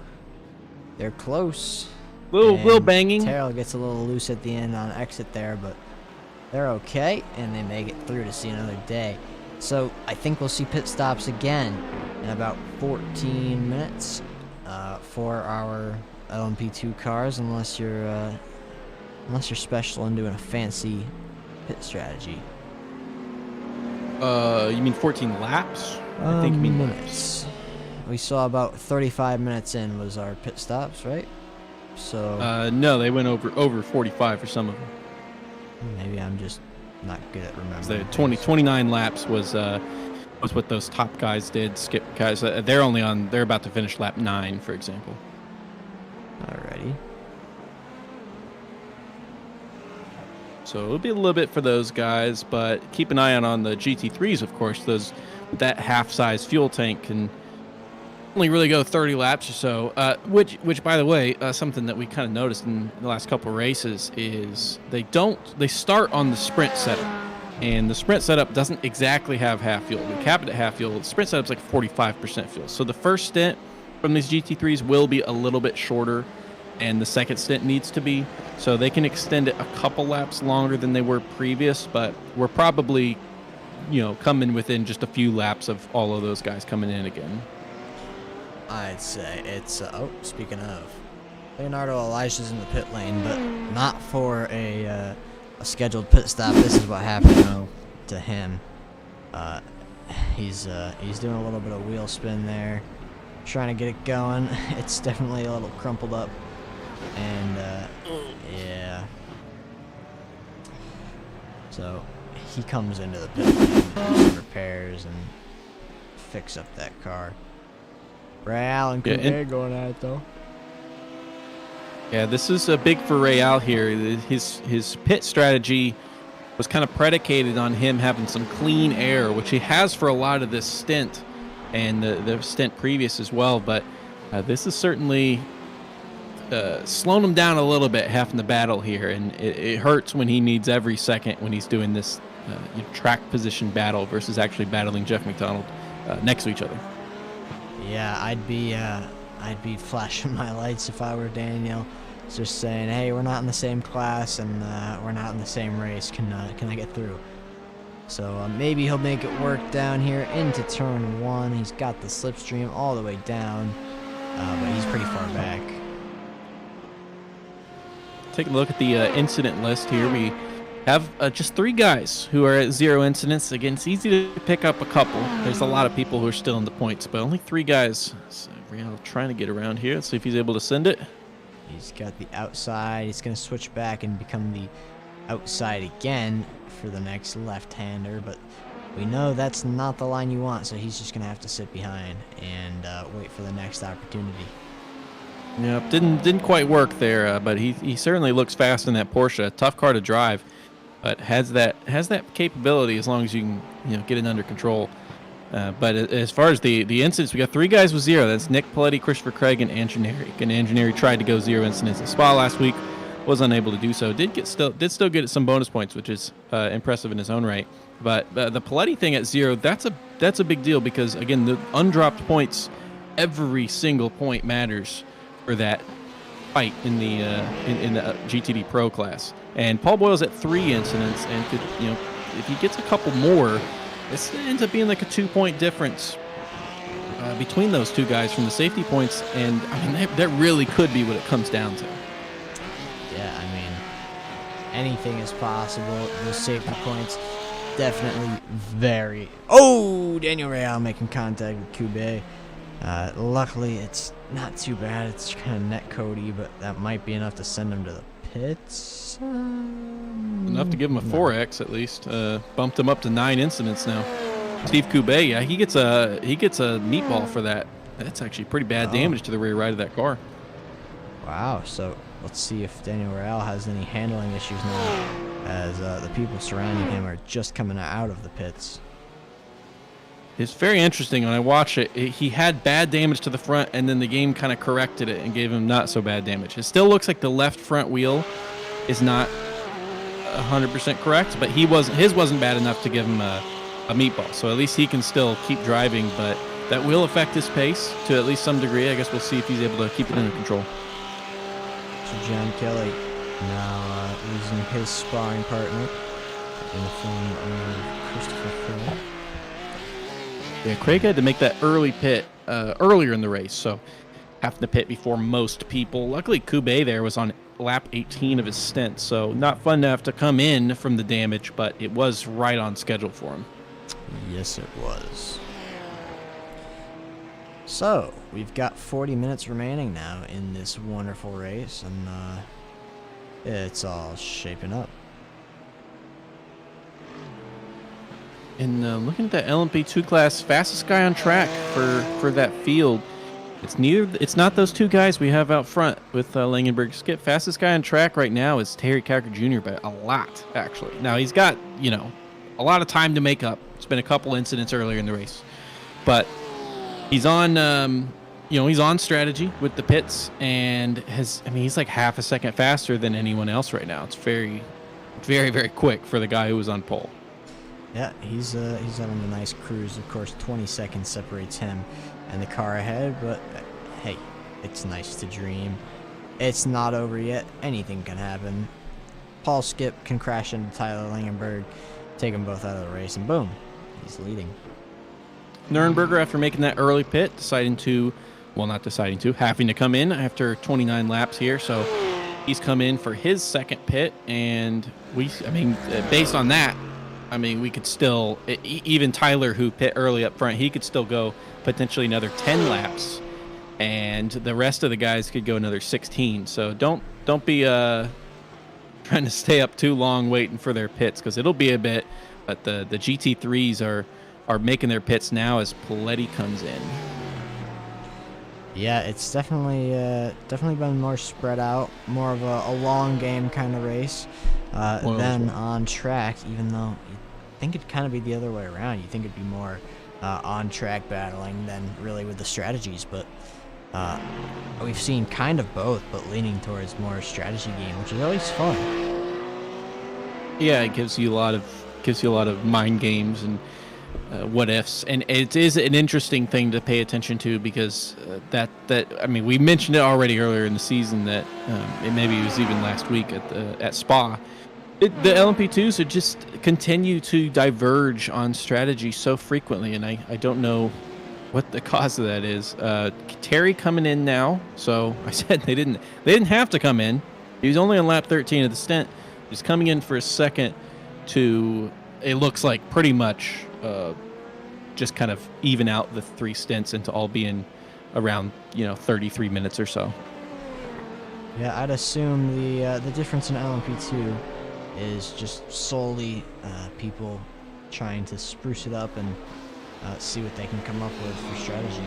I know Nick Terrell takes a lot of pride in coming up with fun strategies and not just doing the full run it till it's empty and fill it up again, And I think there's actually another layer to it as well, in that the LMP2 cars don't have anti-lock brakes like the GT3s do. So you have a wider range of potential tire wear. And so if you just make a couple minor mistakes in the GT3s, you can kind of get bailed out by the ABS a little bit. And in the LMP2s, you're going to be doing some lasting damage to those tires. So that could also influence wanting to come in a little early, as long as you're still on the correct cycle. That's also another factor. We have a lot of factors this season because tires are available to be taken at every pit stop, so you can kind of plan around when you need tires and make sure your pit stops are long enough to take tires, and then you can also plan around fuel tanks and the differing sizes. You start with 45 and then you fill it up to 50 in the pit stop. So so many variables. One of the fastest guys we've had on track over the last little bit for that GT3 field is actually Keith Roycroft. Qualified, on pole for the class. We saw him do well for the first couple laps, and then unfortunately had a couple incidents, but decided to stay in the race, and it's paid off because he's in 7th place right now, just 6 seconds back to Hughes, who of course has a huge gap to Kelly in front. But Roycroft's flying. There's over the last 5 laps, there's nobody in the AM club. Actually, period. There's nobody that's been as fast as him at all. He's faster than Boyle and Paletti. Yeah, a 135.8. Well, I guess GTD Pro, somebody, that might be Ripley, has and McDonald actually has the 35.8. But there's a 35.2 for GTD Pro. I believe that's probably Patrick Yes, Ripley. that's Boyle. Oh, Boyle. Okay. But as far as over the last 5, it's been Roycroft the fastest on lap, or fastest on track, which it goes to show, I think that the track's heating up a little bit, because like you mentioned there, 35s is what we're looking at for the fastest laps, and his last 5 is a 37.3, so a couple seconds slower than when we were at the fastest a while ago. Yeah, coming out of some recent pit stops, so fuller fuel, newer tires, I guess, probably up to temp by now, but yeah. Well, Keith's 14 laps in, believe it or not, so this would be counting laps 10 through 14, which is certainly not baby new, you know. Yeah, interesting. With the Hughes pit, he's up to 6 as well. He still needs to make his pit, so it's not forced strategy there. But hopefully he's still on the right schedule. He didn't really get to choose when he pit earlier in this race.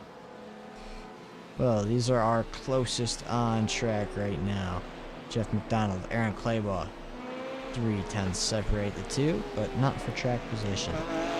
Our leader came into the pits as well there, Tyler Langenberg, and I don't know what's. Oh, yeah, he went off and just towed. Why? I don't get it. I don't know. There's nothing wrong with the car. He right before Coca-Cola corner, he just drove off the road and towed to the pits. And that was it. Interesting. Could be I give up, or some other external. He was in first. Some I other don't know what caused external problem for the driver there. Yeah, that's the only thing I can think of is that something happened. But again, like I said, he had one to give in these last couple races. He can do horrible in this race. He can finish last, which he still won't because Garcia, Vigil, and Wildridge already out of the race, and Dillon Jr. as well. But he can basically get no points today, and as long as he does well at the Glen, he will win by like a lot. Like he's still looking good for him. But his two competitors, Skip and Terrell, are first and second. Kind Stanley, kind of going a little crazy there. Not big contact. You just sent him. Big smoke back there. Yeah, so Looks like a little bit bigger contact on the rewatch there for sure. It definitely did. I thought it was netcode in the first view, but for sure, yeah, heavier contact in the judicial review. Yeah, I don't really it kind of seemed like maybe didn't really see him there. Didn't know that he was coming around that fast going to the Dunlop, but yeah, bad damage to the car. I'm sure he's going to be coming to the pits now. Yeah, he's driving very slowly down that straight. Very unfortunate there for Kenneth Stanley, who was Nick Terrell in the pits. Kenneth Stanley and So Terrell here, his pit stop he's making right now is about 6 laps earlier than he needed to do it. So again, another strategy call coming in here. He's not making them equally long like Terry's kind of doing, but pit lap 1 early, but pit stint 1 early, pit stint 2 a little bit early, and then now he's going to be driving to the end for the remaining 30 minutes on this set of tires here. Yeah, 30 minutes to go, and as Jeff McDonald and Aaron Claybaugh battle for track position, not class position, we're going to take a short break, and we'll be back to cover the remaining parts of this race.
we've got 25 minutes to go here in the penultimate round of Endurance for Amateurs, sponsored by AlienAwards.net. So, let's see what we got. Now, while we wait, go ahead. Yeah, well, I was going to say a couple updates of stuff that happened. You might be wondering why Paletti is there 16 seconds behind Clayball. Well, that's because he had I think he was speeding into the pits and was 40 seconds longer in the pit stall. So he was there for 40 seconds and has basically taken himself out of the race for second, which, again, these guys are also close, but Clayball is the one who has more of a chance of beating Paul Boyle. So a little bit, more valuable for him. And then I did just get some confirmation that Tyler Langenberg, his was a fire drill. It's not even the first time it's happened. 2 seasons ago, was doing well at Monza, and also had a fire drill with his classic college apartment. So that happened yet again, and that is why he's back in the race, but missed so much. Very unfortunate to have a fire drill end your race for first, but luckily it's not going to end his race for the championship, so he's all right. And if we take a look, we had a little bit of drama here. This is Rick Hughes, and also see Rick Hughes there getting loose, spins around, and then Josh Doty right there is that was close. in a different corner. Here's Josh Doty.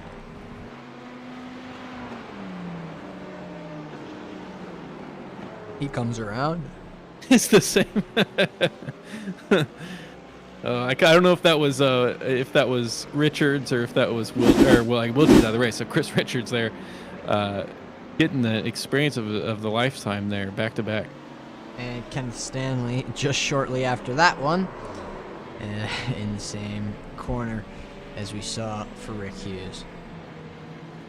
So that's what we missed there in terms of crashes.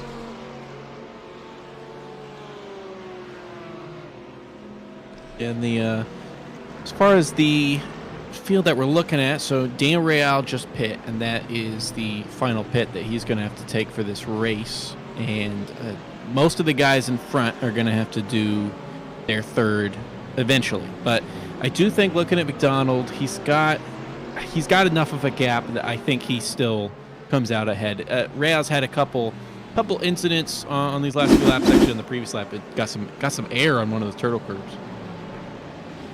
Keith Roycroft. See what I'm saying? Keith Roycroft. We've seen it many times before. Nothing too out of the ordinary there. It reminds me of Turn 1 at VIR last season. Yeah. Yep. With all the Mercedes that were flat spinning on the brakes. Yeah, it's a tough corner. We're seeing all kinds of different cars get bit by it, though. Yeah, it's not just a make specific. That just shows that it's not really the car. It's just a very tricky corner. Yeah, the front of the field with McDonald's now the second overall guy behind Paul Boyle, and of course Paul Boyle's got a pretty big gap ahead to him. So it's not like they're competing with each other, but doing well, and he's kind of got a invulnerable lead to, I'm talking about McDonald, an invulnerable lead to Foreman behind, and something really bad would have to go wrong, I think, for him to not win this race, which of course is extremely poetic with how much he lost last race by. I mean, that was last race here at Fuji with to Keith Roycroft by less than a tenth, just a couple hundredths between the two at the line. Yeah, so not looking too bad. But this is one of the biggest wins or biggest leads that Paul Boyle's had all season. 40 seconds to Clayball behind. We saw a couple of these types of races. I think Le Mans was one where he had similarly sized gap. So, I mean, absolutely no sweat for him for the rest of this race. Just don't get like a penalty or something. But the penalty points are definitely a little bit of a thing for him. He's at 4, and if he just gets a couple more, then he'll be down to 2 bonus points as opposed to Paletti, who's getting 4 right now, and Clayball, who's getting 3. Yeah, we'll have to keep an eye. I mean, we cannot stress enough how important those points are going to be. They don't drop. So if you get them and you finish last and the week gets dropped, safety points still there, still in contention for that championship. So very important.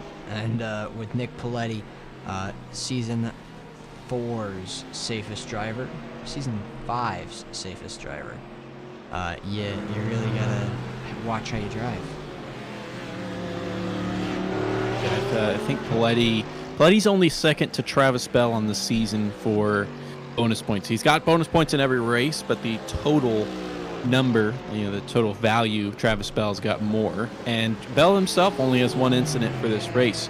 We've seen him win a lot. We've seen him podium, I think, in every race. So 3rd place for his standards are a little bit low, but still running a very clean race. And Paletti's only got 0, but they'll actually be tied on points if this is how they finish. Willis goes around, and Christopher Craig luckily avoids him. Yeah, not the easiest race for Craig, unfortunately. And had run into some issues, and he still got to make his 3rd pit as well. Down in 7th place. Now, we mentioned Travis Bell being in 7th place, having some good luck. Season 7, round 7, and goes Craig as well. And he's now in 3rd place is Travis Bell, so he's not doing too bad. Yeah, it's been a good improvement. As opposed to what we usually see, not a lot of guys who have made up a ton of spots, honestly. Bell, I think, is up, 3 or 4 spots, and that's one of the best in the field right now. So it's kind of surprising for this race, a low amount of positions gained. Yeah, you can say that again. It's definitely not a big... I expected a lot more on-track action from this race, but it's been really a big lead follow and then just a strategy game. Yeah, a lot of bit spin in the pits, that's for sure. I just want, if you could, I just wanted to know exactly how many Travis Bell's had, because he's made up a lot of spots, but no one really made up a ton. See what happens. Newbie here in this left-hander, just like everyone else, and it spins to the left. A little bit later, but yeah, basically the same. Better than hitting those curbs, that's for sure. But anyways, Travis Bell is, let's see, he's up 8 overall and 4 in class. Yep, he's up 4, and then Coleman, like I mentioned before, he was at 7th, I think, when I last mentioned. He's up to 6th.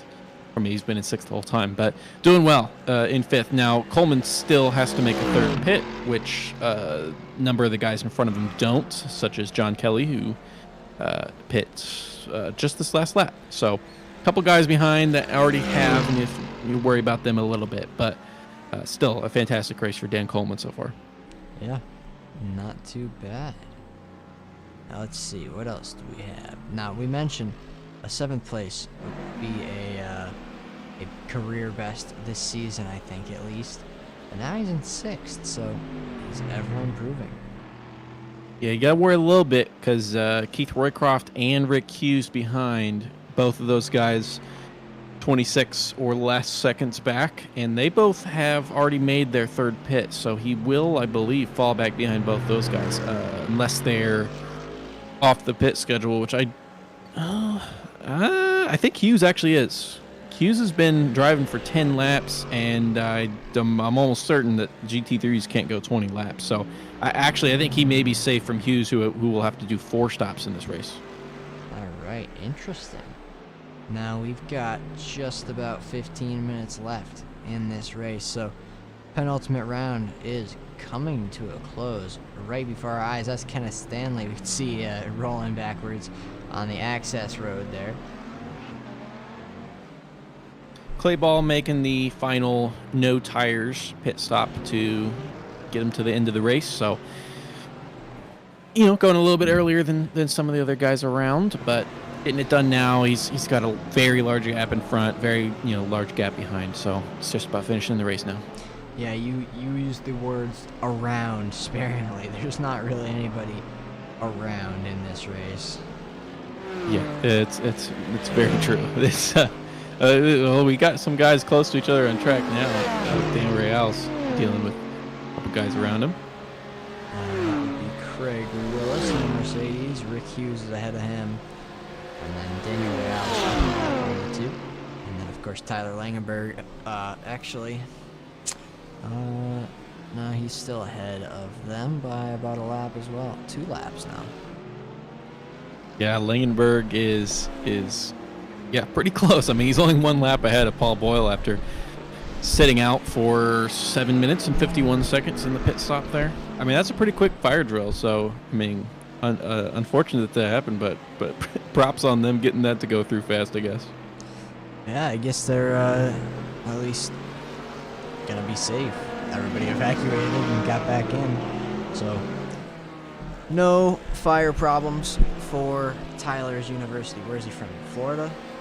Yeah, well, he did. He complained that it was a fire drill on the coldest day of the week, and then I looked it up, and it's like 74 degrees right now in Florida. So I don't know if that's considered cold many other places, but in Florida it is.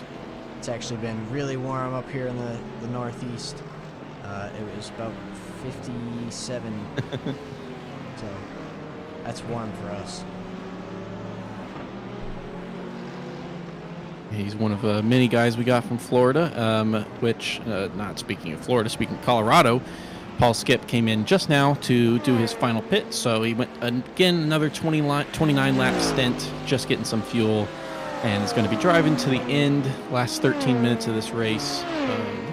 He's just getting some tow there, Real was. So about 10 laps remaining, I think, if I can do math. Yep, it was 10 at the line from when Skip went through, and again, Skip has a very healthy lead to Calgary behind. Calgary's done a great job to recover from a couple early incidents, but is 16 seconds back after this pit cycle goes through. Don McCloy also coming in for his pit, so I'm interested to see. He came into the pits in 3rd place as Chris Newby comes in as well. We'll see where it comes out with regards to everyone else. Nick Terrell through and is in 3rd place net. Alrighty then. Not too bad for him. McCloy leaving now. I think that they'll lose to Chris Richards, though. Yep, Richards flies by right then, and he comes out just a little bit behind. McCloy has the chance to catch up to Richards, potentially, if he's got some really good pace, about a 4-second gap to each other, but it looks like that's most likely the top 3. Those are going to be the guys finishing in the top 3. They're all very far away from each other and far away from anyone else. Not all that bad though for Don McCloy. We should add he's kept his finishing position to where he qualified. Yeah, Paul Boyle actually had a bit of an incident there. Supposed to be just driving chill, but almost got into the turtles, nearly crashed into the wall. That came very close to actually ending his championship hopes on the season. If that had taken him out, I don't know if that popped up as an incident on your SDK there. That was very close to huge implications on the season. No notifications. So luckily, he didn't do too much. But yeah. A minute lead, you don't want to lose that now. With 10 minutes to go. That could have spelled disaster. If it was a damage that he had to tow for or something like that, that was going to be it. And what a heartbreak, because the couple times we've seen him have bad races earlier this season with Daytona and Spa, it wasn't because he had bad pace. It's because some incident happened. I mean, even at Spa, he had the incident, and then he lost connection to the server. So just a double whammy there. I mean, even for him, I think he'll still be around 3rd if he tows, depending on where he crashes. Yeah, he does have a pretty good lead on that, but it would certainly give the win or give the lead to Paletti, or Paletti still has to make his 2nd pit. Would give it to Clayball though. It would. But 10 minutes to go now. 7 laps. So, final laps here of round 7.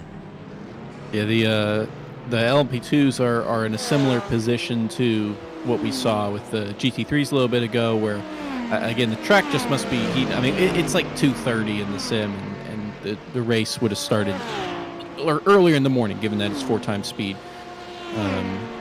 Which Keith Roycroft a little bit of an exit there in turn 1, just avoiding Paul Boyle in front, trying not to take out the leader. Paul Boyle done well to avoid, but no damage there. Anyway, the LMP2 times are about 2 seconds off of when they were their fastest. The guys are putting in mid 28s, and when they were at their fastest, they were doing even mid 26s, like in the example of Skip and Cowger, for example. Yeah, and another interesting thing, not related to lap times, and there's the man right there, Zach Nurnberger. He's got the old E4A logo on his car. I just wanted to point that out for anybody looking for a little nostalgia. The old circular logo, you can see it right there on the quarter panel of the right side. Just a little throwback to about a year ago.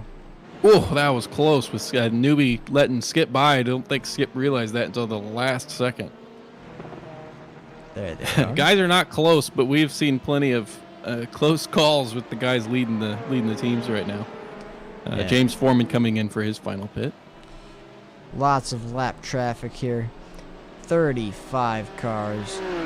We are left with 26 now, so we've had almost 10 retirements on the day. Yeah, it's a couple of them, obviously not really starting the race, but for the most part, at least we haven't seen any of the leaders, knocked out. We've seen a little bit of drama, but for the most part, the guys pulling up, qualifying up near the front, except for Tyler Langenberg, have all done pretty well for themselves in this race. I mean, if we look at like the GT3 field as a whole, in order of what they qualified, 2nd, 4th, 1st, 5th, 7th, 6th. So, those guys still doing strong even after the qualifying performances. And I should add, Atticus Middleton came back at some point and did about half of a lap and has bumped his total up to 3 laps after he retired on lap 2. Yeah, I didn't even catch that. He's in the Lamborghini, which has its own issues right now with handling. I mean, kind of feel like we say that about every car, but yeah, the current build is not so hot. There's a lot of cars that don't work quite right. Welcome to online racing. That is how it goes sometimes, but hey, it's cheaper than a real race car. Looks like Paul Boyle coming in for that last pit now. So as long as he doesn't speed like his teammate did, should be all fine for him. Although, yeah, even if he sped, he would still be ahead by 20 seconds. So I guess that's not too much of an issue. But looks like he's all right coming in his pits. All right, so just keep an eye out for any problems as we go into the final parts of this race. Now look at this, side by side, Don McCloy and Chris Richards going into turn 1. Don McCloy is going to have the inside line, but it's going to turn into the outside line for Coca-Cola, which we know is not what you want. So if Chris Richards can get alongside going into Coca-Cola, he can't. But if he could, he'd have the position. Yeah, that was like a 4-second gap when they came out of the pits just 4 laps ago. So McCloy's been having some great pace at the end of this race, and like I said, I thought he may have a chance to catch up to him. I didn't think that he'd be able to do it so quick. I thought we'd be kind of looking for it to happen at the end of the race, but doing well, moved his way up to 4th, and in a race where it's been tough to make up positions, he's up 1 from his starting spot of 5th and into 4th place. Yeah, lots of gainers here. There's a lot of green making up positions, but we've also seen a fair amount of people losing multiple, like double digits positions. Some of our big losers tonight include Adrian Garcia Vigil down 25, Mark Dillon Jr. down 18, Paul Wilgers down 20. And our biggest gainers. Not too surprising with the P2s being, when they retire from the race. Kube up 12. He is the only gainer in the double digits, but Craig Willis is up 9. looking to make it into the double digits if he can. Keith Roycroft and Daniel Real were right next to each other on track down the straight. Wish that we could have seen something like that actually on the track for the race win. We unfortunately just, never really got to see that happen. A couple incidents for Keith Roycroft, of course, who has recovered up to 6th place, and then a couple incidents for Real himself. So this is Christopher Newby headed into the wonderful uphill of the chicane, or what would be the chicane, and just loops it around. Yeah, I was just a little worried about making sure to stay out of the way of the GT3s there, and it's a very aggressive banking on that corner, enough so that if you try to hold it tight like that, you probably are gonna lose it when it decompresses. So Paletti and McDonald coming into their pits for the finals. They'll just be 3 laps to go when they come out. Very close to being able to make it, though. Yeah, very close. I wonder if they had a thought in their mind about doing it. But 3 laps is a lot to save, that is for sure.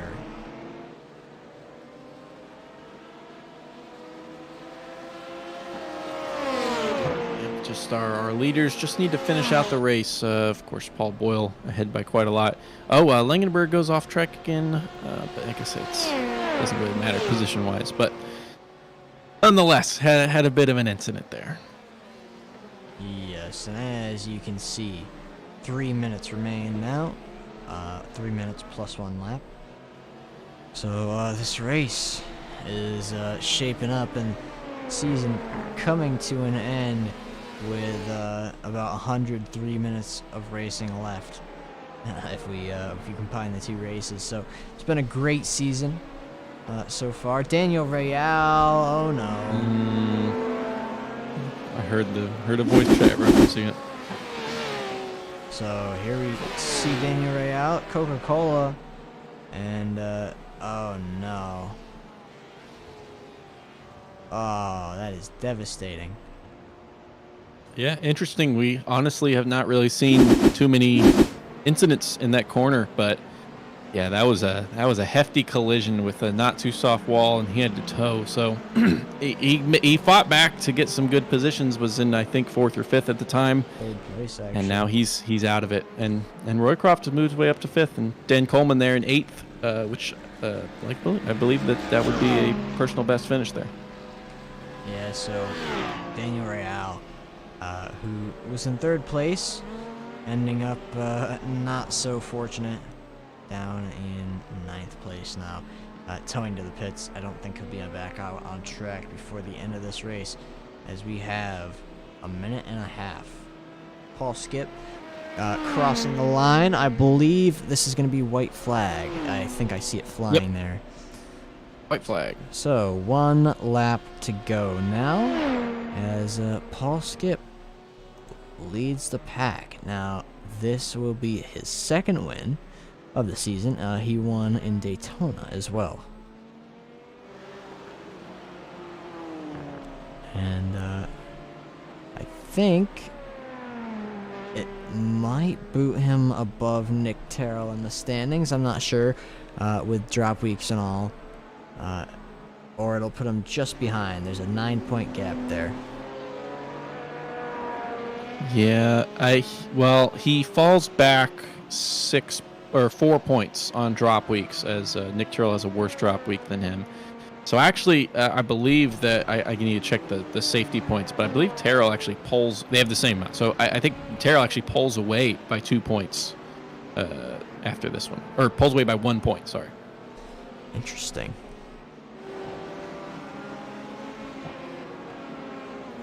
But this is a good race for Terry after recovering, being there in the second. Oh, I was thinking Terrell. Sorry. I think Skip will catch up ever so slightly, and it'll be even closer between Terrell and Skip there, who are currently 9 points. Yeah, so don't go anywhere.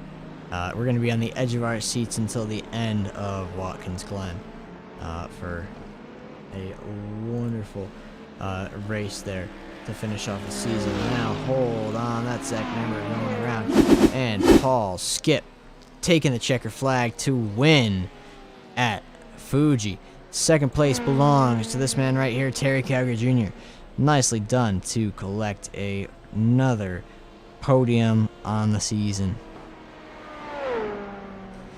No big battles at the end of the race here tonight.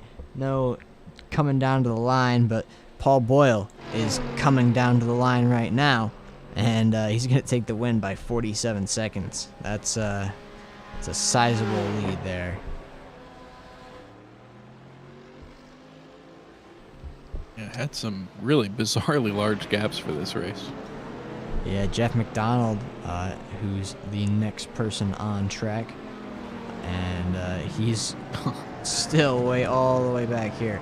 Tyler Langenberg getting caught up in a nice little crash there to add insult to injury following his fire drill conundrum. And Jeff McDonald has now finished all of the corners, and he's just got to press the gas to finish the race and take the win for GTD AM.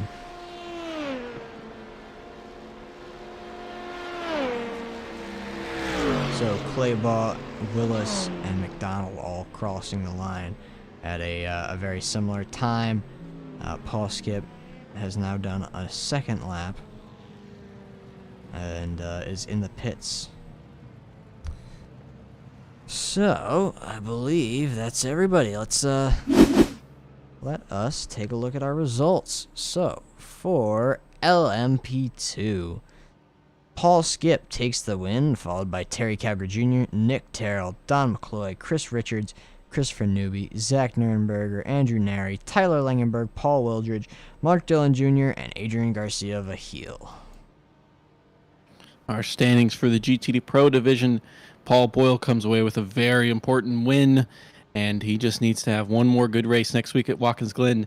He's followed by Aaron Claiborne in second and Nick Paletti in third. Steve Kube fourth, Josh Doty fifth, Craig Willis sixth, and Patrick Ripley finishing in seventh place. Alrighty, and then for GTD, Jeff McDonald takes first, then James Foreman in second, and John Kelly rounds off the podium. Travis Bell in fourth, followed by Daniel Royale, Keith Roycroft, Rick Hughes, Christopher Craig, Dan Coleman, Leonardo Elijah, Kenneth Stanley, Richard Curry, James Kingsbury, Daniel Barnett, Atticus Middleton, and Miguel McNamara. So, quite a race here tonight, and we've got one more to go until the season's over here for Season 7 of Endurance for Amateurs. So how about some interviews? Yeah, I did want to call attention to he mentioned it there in the Discord, but that was actually the end end of the podium streak that Travis Bell had. So he had been podiuming every race this season, but finishing just outside in fourth place. But I'm going to start with our AM field. So we have James Foreman, who finished second place, and he's in the waiting room. So I'm going to bring James Foreman in here. James, get me in the booth. Oh, this is James. That was a very impressive race, one that seemed to have some pretty heavy, field spread. Of course, I'm sure you wished you were a little closer to Jeff in front, but I mean, you were well ahead of third place. So, where did that pace come from? I mean, your fastest lap of 1:36.2 is extremely competitive as well. Oh, thanks. I think mostly just the exit speed out of the corners was key on this track, and not spinning out. I mean, this track's so easy to lose the rear going around some of these corners, and also just being aware of traffic around you. So I just kept my head down and no mistakes, just a couple incidents of going off track, but seemed pretty good. Yeah, this helps replace, of course, you were absent from the Le Mans race and then didn't have an amazing Monza race. So with three races now of either first or second place, this can launch you up a very tight battle in the GTD AM field. With we have Watkins Glen next week. Are you going to be able to continue this momentum? Is that a track that you're strong at? It's the old Watkins Glen as well, so no bus stop. Oh, yeah, I'm due. I hope anyway. I know a lot of people are really good at that track, so it just depends on how I perform and how the other people perform next week. I guess we'll determine, but I guess I better practice. you're able to in this race limit the off tracks incidents only to 2 incidents, and I know some of the track limits here can bite you a little bit. So how did you what was the mindset to kind of not overstep the track boundaries here? Just if you go off track on this, some of those curbs can launch you in the air, and you can spin out really easy if you go off track. So I was just focusing mostly on hitting the apexes and exit speeds on this, so I wouldn't go off track and damage my car on some of those curbs during practice. It like flipped me on coming out of onto the straight.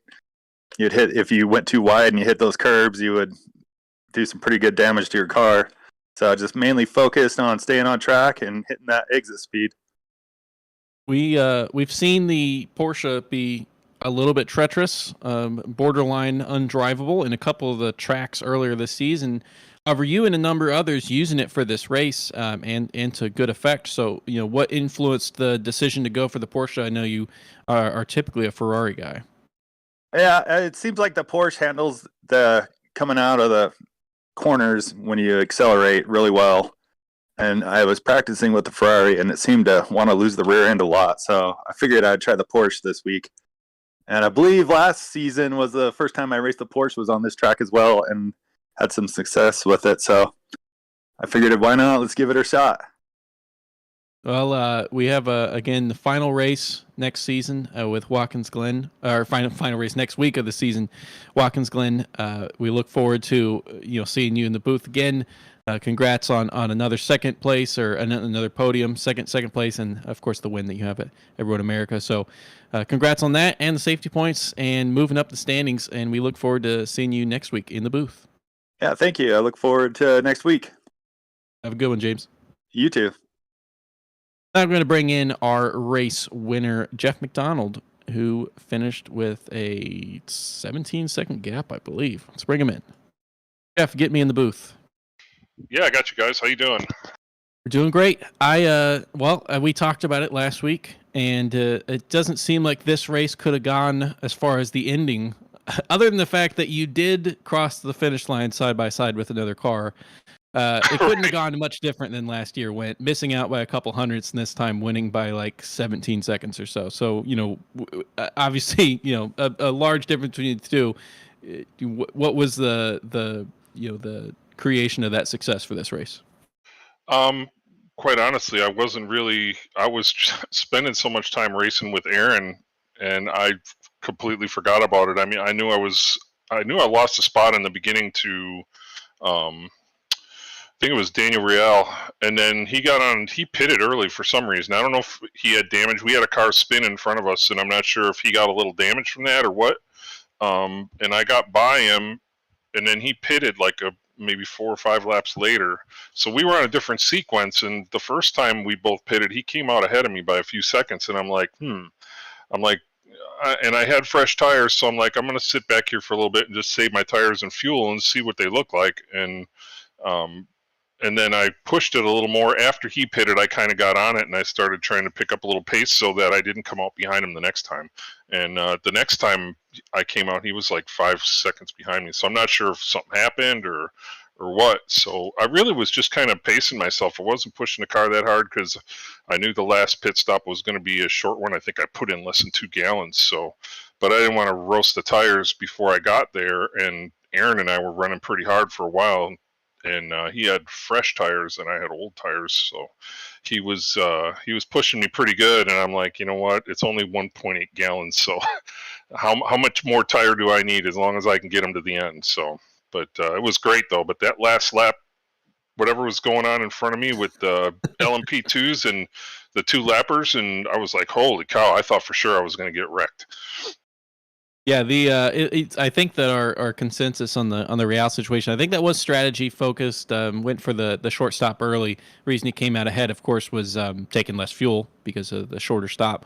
Now, I was wondering, when you're on the same pit strategy as another guy and he's right in front of you, it's easy to chase him down, to know, the gap's increasing, decreasing. If you want to catch up, maybe you just brake a little bit later. What's the kind of different approach you have to take when, you're battling somebody, but they're not even on the same part of the track? You're on a totally different, pit strategy. Well, when I pitted or let me think, when Aaron pitted the last time, I went and looked at where he was at and my relative, and he was like 38 seconds behind me. And the first thing I thought of was, crap, last time I pitted, it was 59 seconds. And then I'm like, duh, I don't need all the fuel and I don't have to change tires. So a straight drive through the pit was 29 seconds. I'm like, I got 10 seconds to slow down, get 2 gallons of gas, get back up to speed and get out. And I think I came out about 3 seconds ahead of him. But and then I was pretty good. I was taking it easy because I had like 0.2 fuel left when I crossed the finish line. I knew it was going to be close, but I couldn't afford to take any more than that. And so then when all that stuff started going on in front of me, and I'm coming out of that last turn, and he's like, my mirror's full of him, and I'm just like, oh crap. And then I thought Craig Willis. I thought he was going to run me right into the pit lane.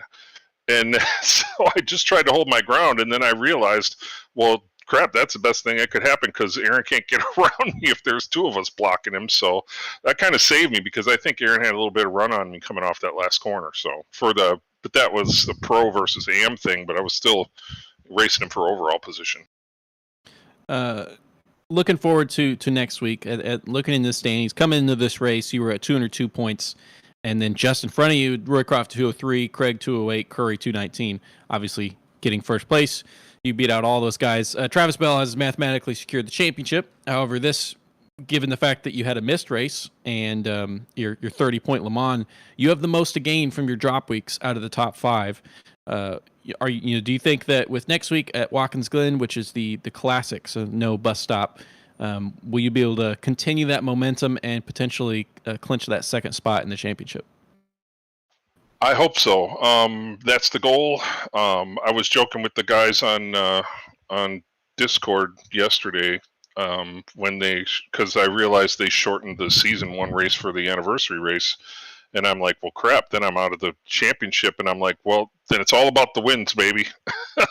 So I was just goofing off with them. But so I had a really great run there last time, and I had just a stupid out of nowhere spin somewhere in the boot there before you go uphill for that left-hander that's kind of off camber. And so I'm hoping I can have a similar or better performance than there. The car was great. We'll see what it is now with the new tires, and if I can run the Porsche again, I'll be driving that there. And it was great tonight. I mean, you couldn't do anything wrong with it unless you just did something really stupid. So the car was glued.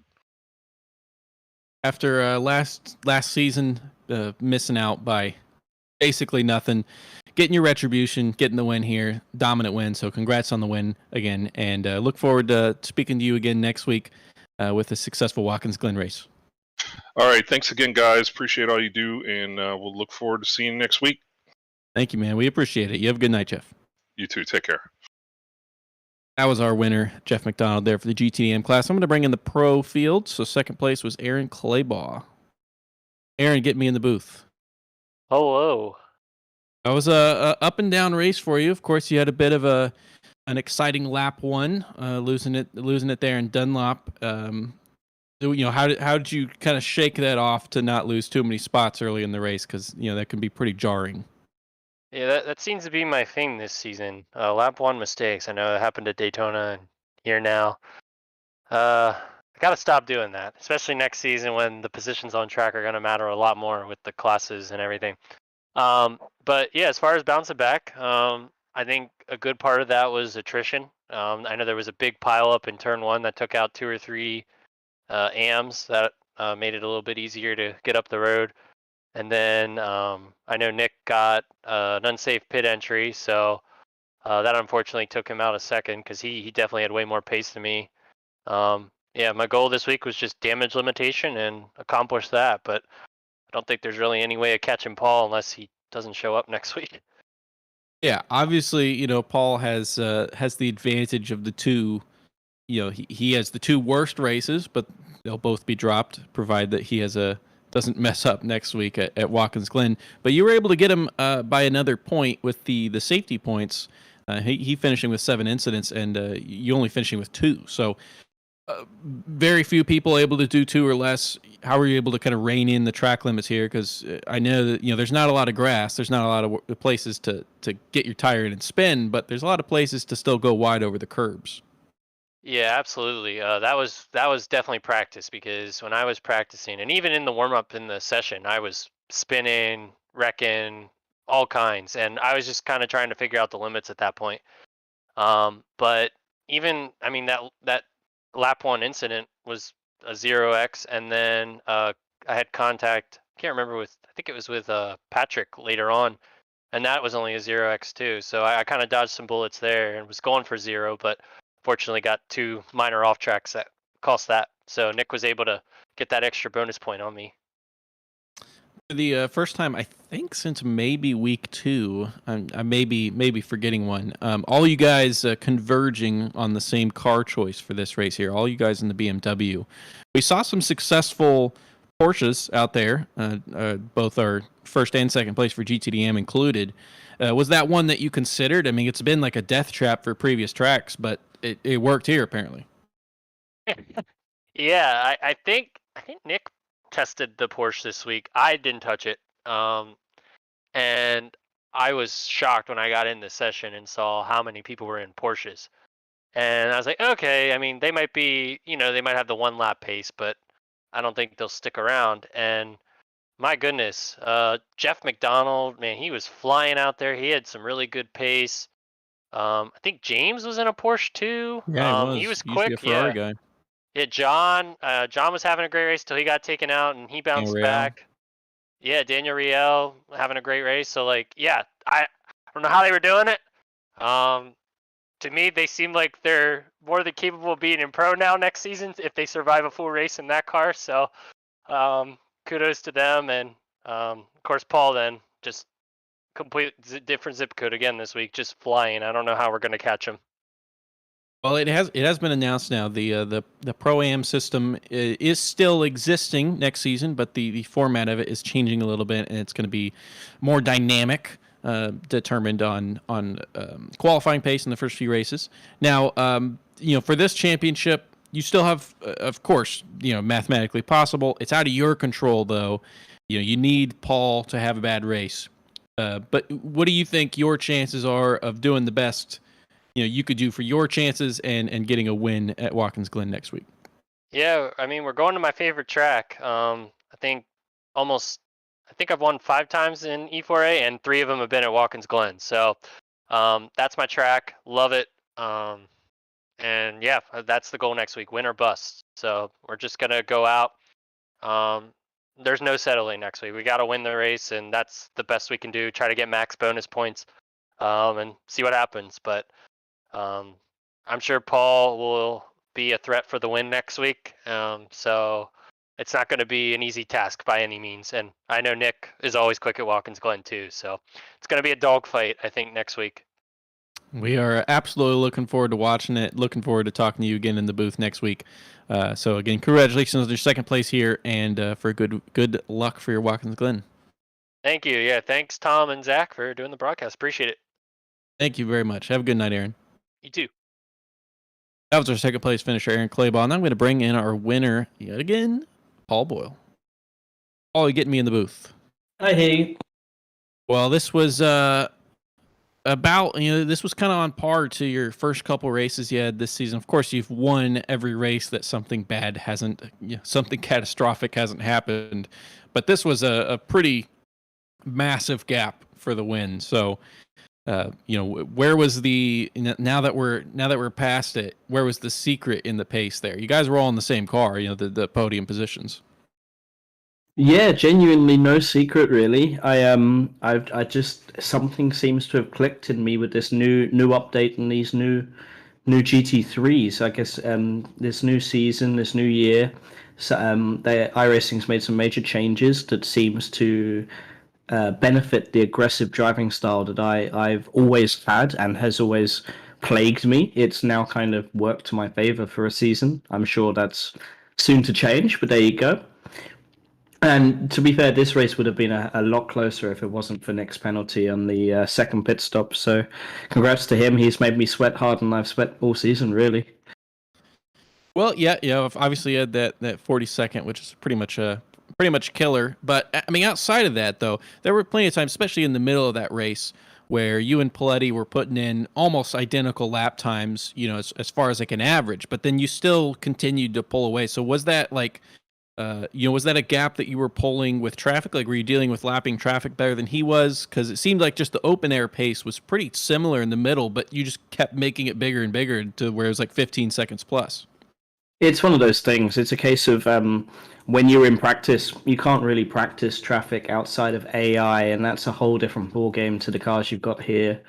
Every LMP driver, every GT3 driver, as we're going through the season, you kind of get to know characteristics and tendencies, so to speak, and so you can kind of game the system a little bit, knowing how best to take in each individual interaction. For me, I guess it's just a case of I was very fortunate to have the number one next to my name as people were flying by. So whether that's LMPs leaving a little bit more room or being a bit more patient, or GT3s just making way that little bit quicker, it's all just coming down to the toe I managed to get off of some of those final corners, and just good intended racing from everyone around me. Now, of course, knock on wood, next week at Watkins Glen, you basically just need to not have another catastrophic failure of a race, like you getting disconnected like you had last week, completely out of your control. So does that, as far as mathematically, any sort of, decent finish locks it up for you? Does that change your mindset going into it, or is it still always go for the win? No, of course, it's a case of my mistakes seem to creep in for me the moment I take the foot off of 100%. Being so early in the morning for me at 2 a.m. or 3:30 in the morning for me now, it's very difficult to fall asleep, or it's very easy for me to fall asleep behind the wheel, so to speak, if I were cruise control. So it's 100% or nothing for me right now, and my sights are firmly set on that overall champion of champions belt, let's call it, across all the classes, trying to get that the perfect season in, if you take drop weeks into account. Yeah, it's certainly in the possibilities. I know Aaron Claybaugh is a very strong driver at Watkins Glen, and he's doing his best to make sure your hands are full. But again, congratulations on yet another win for the season, and a unmistakably dominant season for the GTD Pro class. So we look forward to talking to you again next week at the Watkins Glen race, and potentially winning every counted race like we saw Terry nearly do last season. Yeah, thank you very much. Hopefully there'll be a Terry v. Paul to come in the future. Look forward to it. You have a good night, Paul. And you. That was our race winner for GTD Pro, Paul Boyle. And I'm going to bring in the just recently mentioned Terry Coger Jr., finishing second in the LMP2 class. Terry, get me in the booth. I got you. Well, it was another race, of course, where unfortunately it just seems to keep happening to you this season, where just some incidents early. However, this one fully recovered back up to second place, and certainly at times late in that race were the fastest guy on track. So, where did how do you get over an early incident to still finish in second place? Just refocus. No, I knew I made a mistake, trying to get around Tyler there, being a little too aggressive way too early in the race. So it was just, I had to kind of regroup and put my head down and, try to make up for it. And I saw what his pit strategy was there at the beginning when he pitted early, and I kind of reversed it and decided not to take tires. I was like, okay, maybe I got a shot if him and Skip both took tires on the final stop or something. And Skip wound up not taking them, so I don't know how that would have played out. Yeah, that was gonna be a question. The first stint you took that all the way to the end of the tank, the 29 laps or whatever it was that you can take it, and then for your second stop you kind of split up the last bit of that. So what was the goal with that instead of just taking it to the end of the tank again on the second stint? Trying to make up for my two spins, because I wound up, like I said, I had the one with Tyler at the beginning of the race, and I tried carrying a little bit too much speed in the whole final sector and kind of spun and lost about another 5 or 6 seconds there. So I was just trying to make up as much time as I could and figure I'd try something a little different, and it almost worked out. Now, maybe you don't have the answer to this, but we couldn't figure out in this race up here. But in the broadcast booth up here, as someone just getting the experience from the race, what did you think was what do you think was causing such large gaps between drivers? I mean, there was almost no positions at the end of this race that were less than 10 seconds. Well, this one's weird. It's if you get caught in traffic real bad, or in the wrong spot, like any track, it hurts you. But I noticed some of the guys that were in the same class as me that I was catching or racing with, that if you slide, they would slide the car a little bit too much, and I was guilty of it too myself. Try to carry a little bit too much speed, and it hurts your exit speed. Or you get too close behind somebody, and because of the aero, the car washes out. So now you're trying to regroup and figure it out.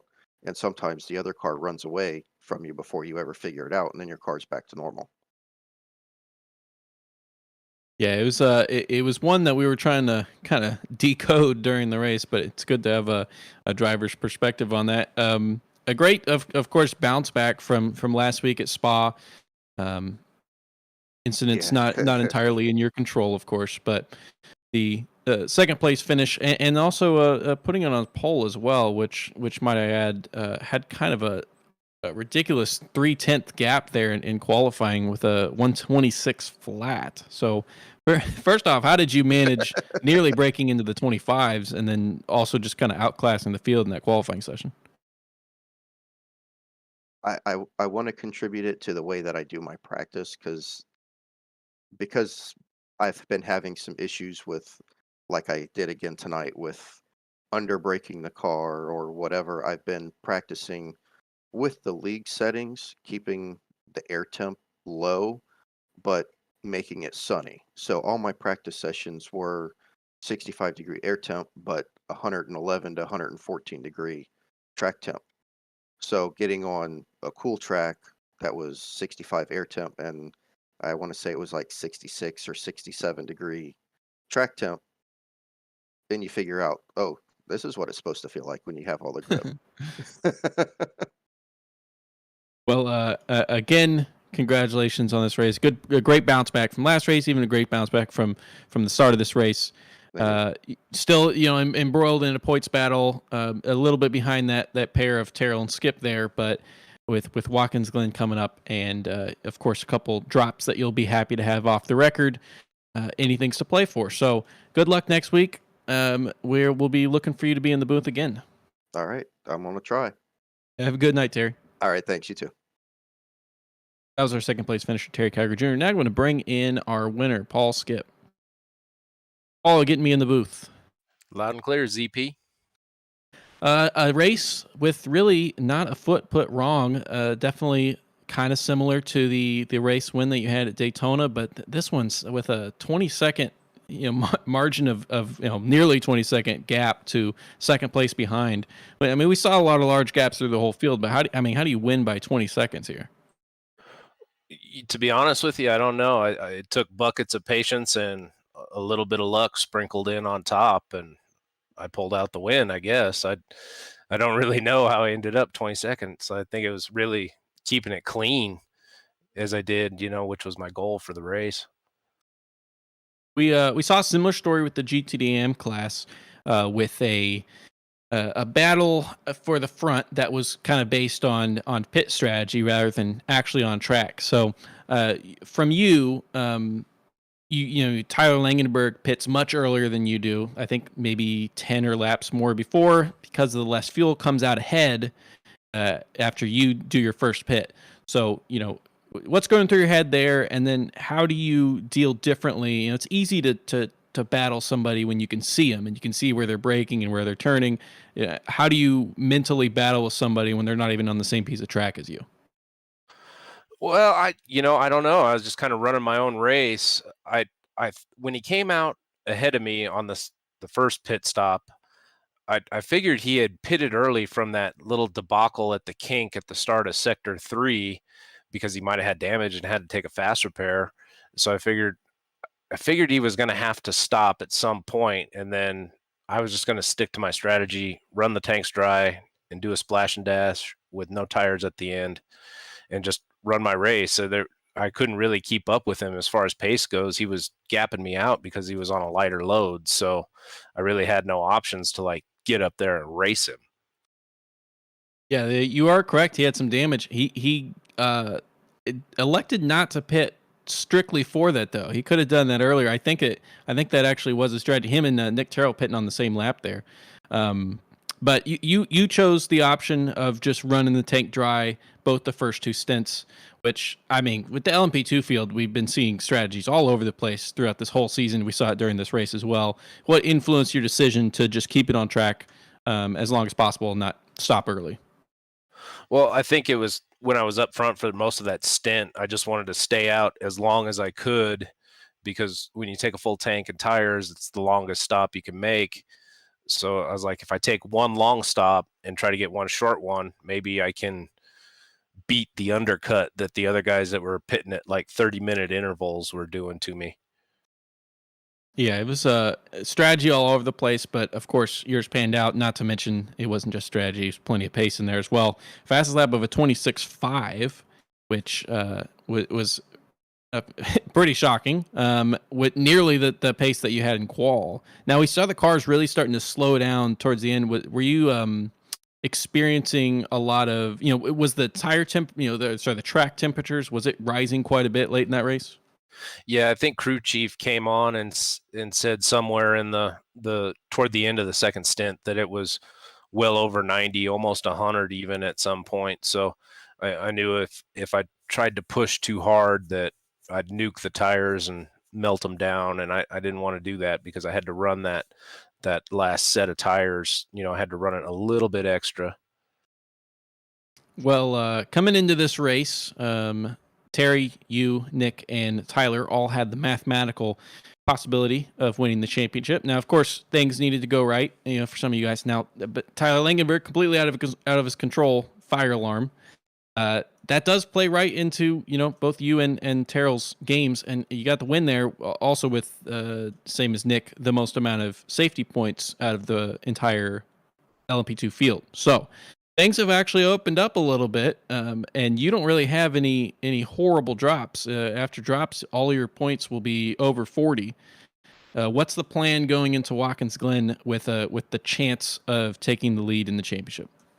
Well, unfortunately, I won't be able to make Watkins next week, unless maybe Terry or Dennis has a spare rig I can borrow. I'll be out of the state. So Daytona. Yeah. Is that where you're going to? No, going down to Miami, actually. But so I won't be able to make the last race, unfortunately. I'm gonna have to take it as a drop, and we'll end the season with a win. That works for me.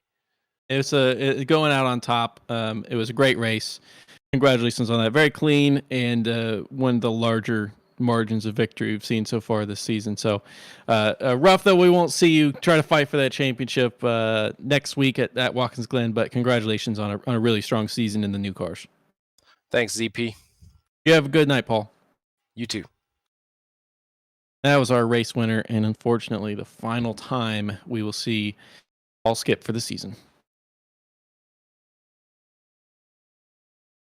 Well, Tom, it was a strong race. We saw some drama, saw some huge gaps, but still some really good racing on the track.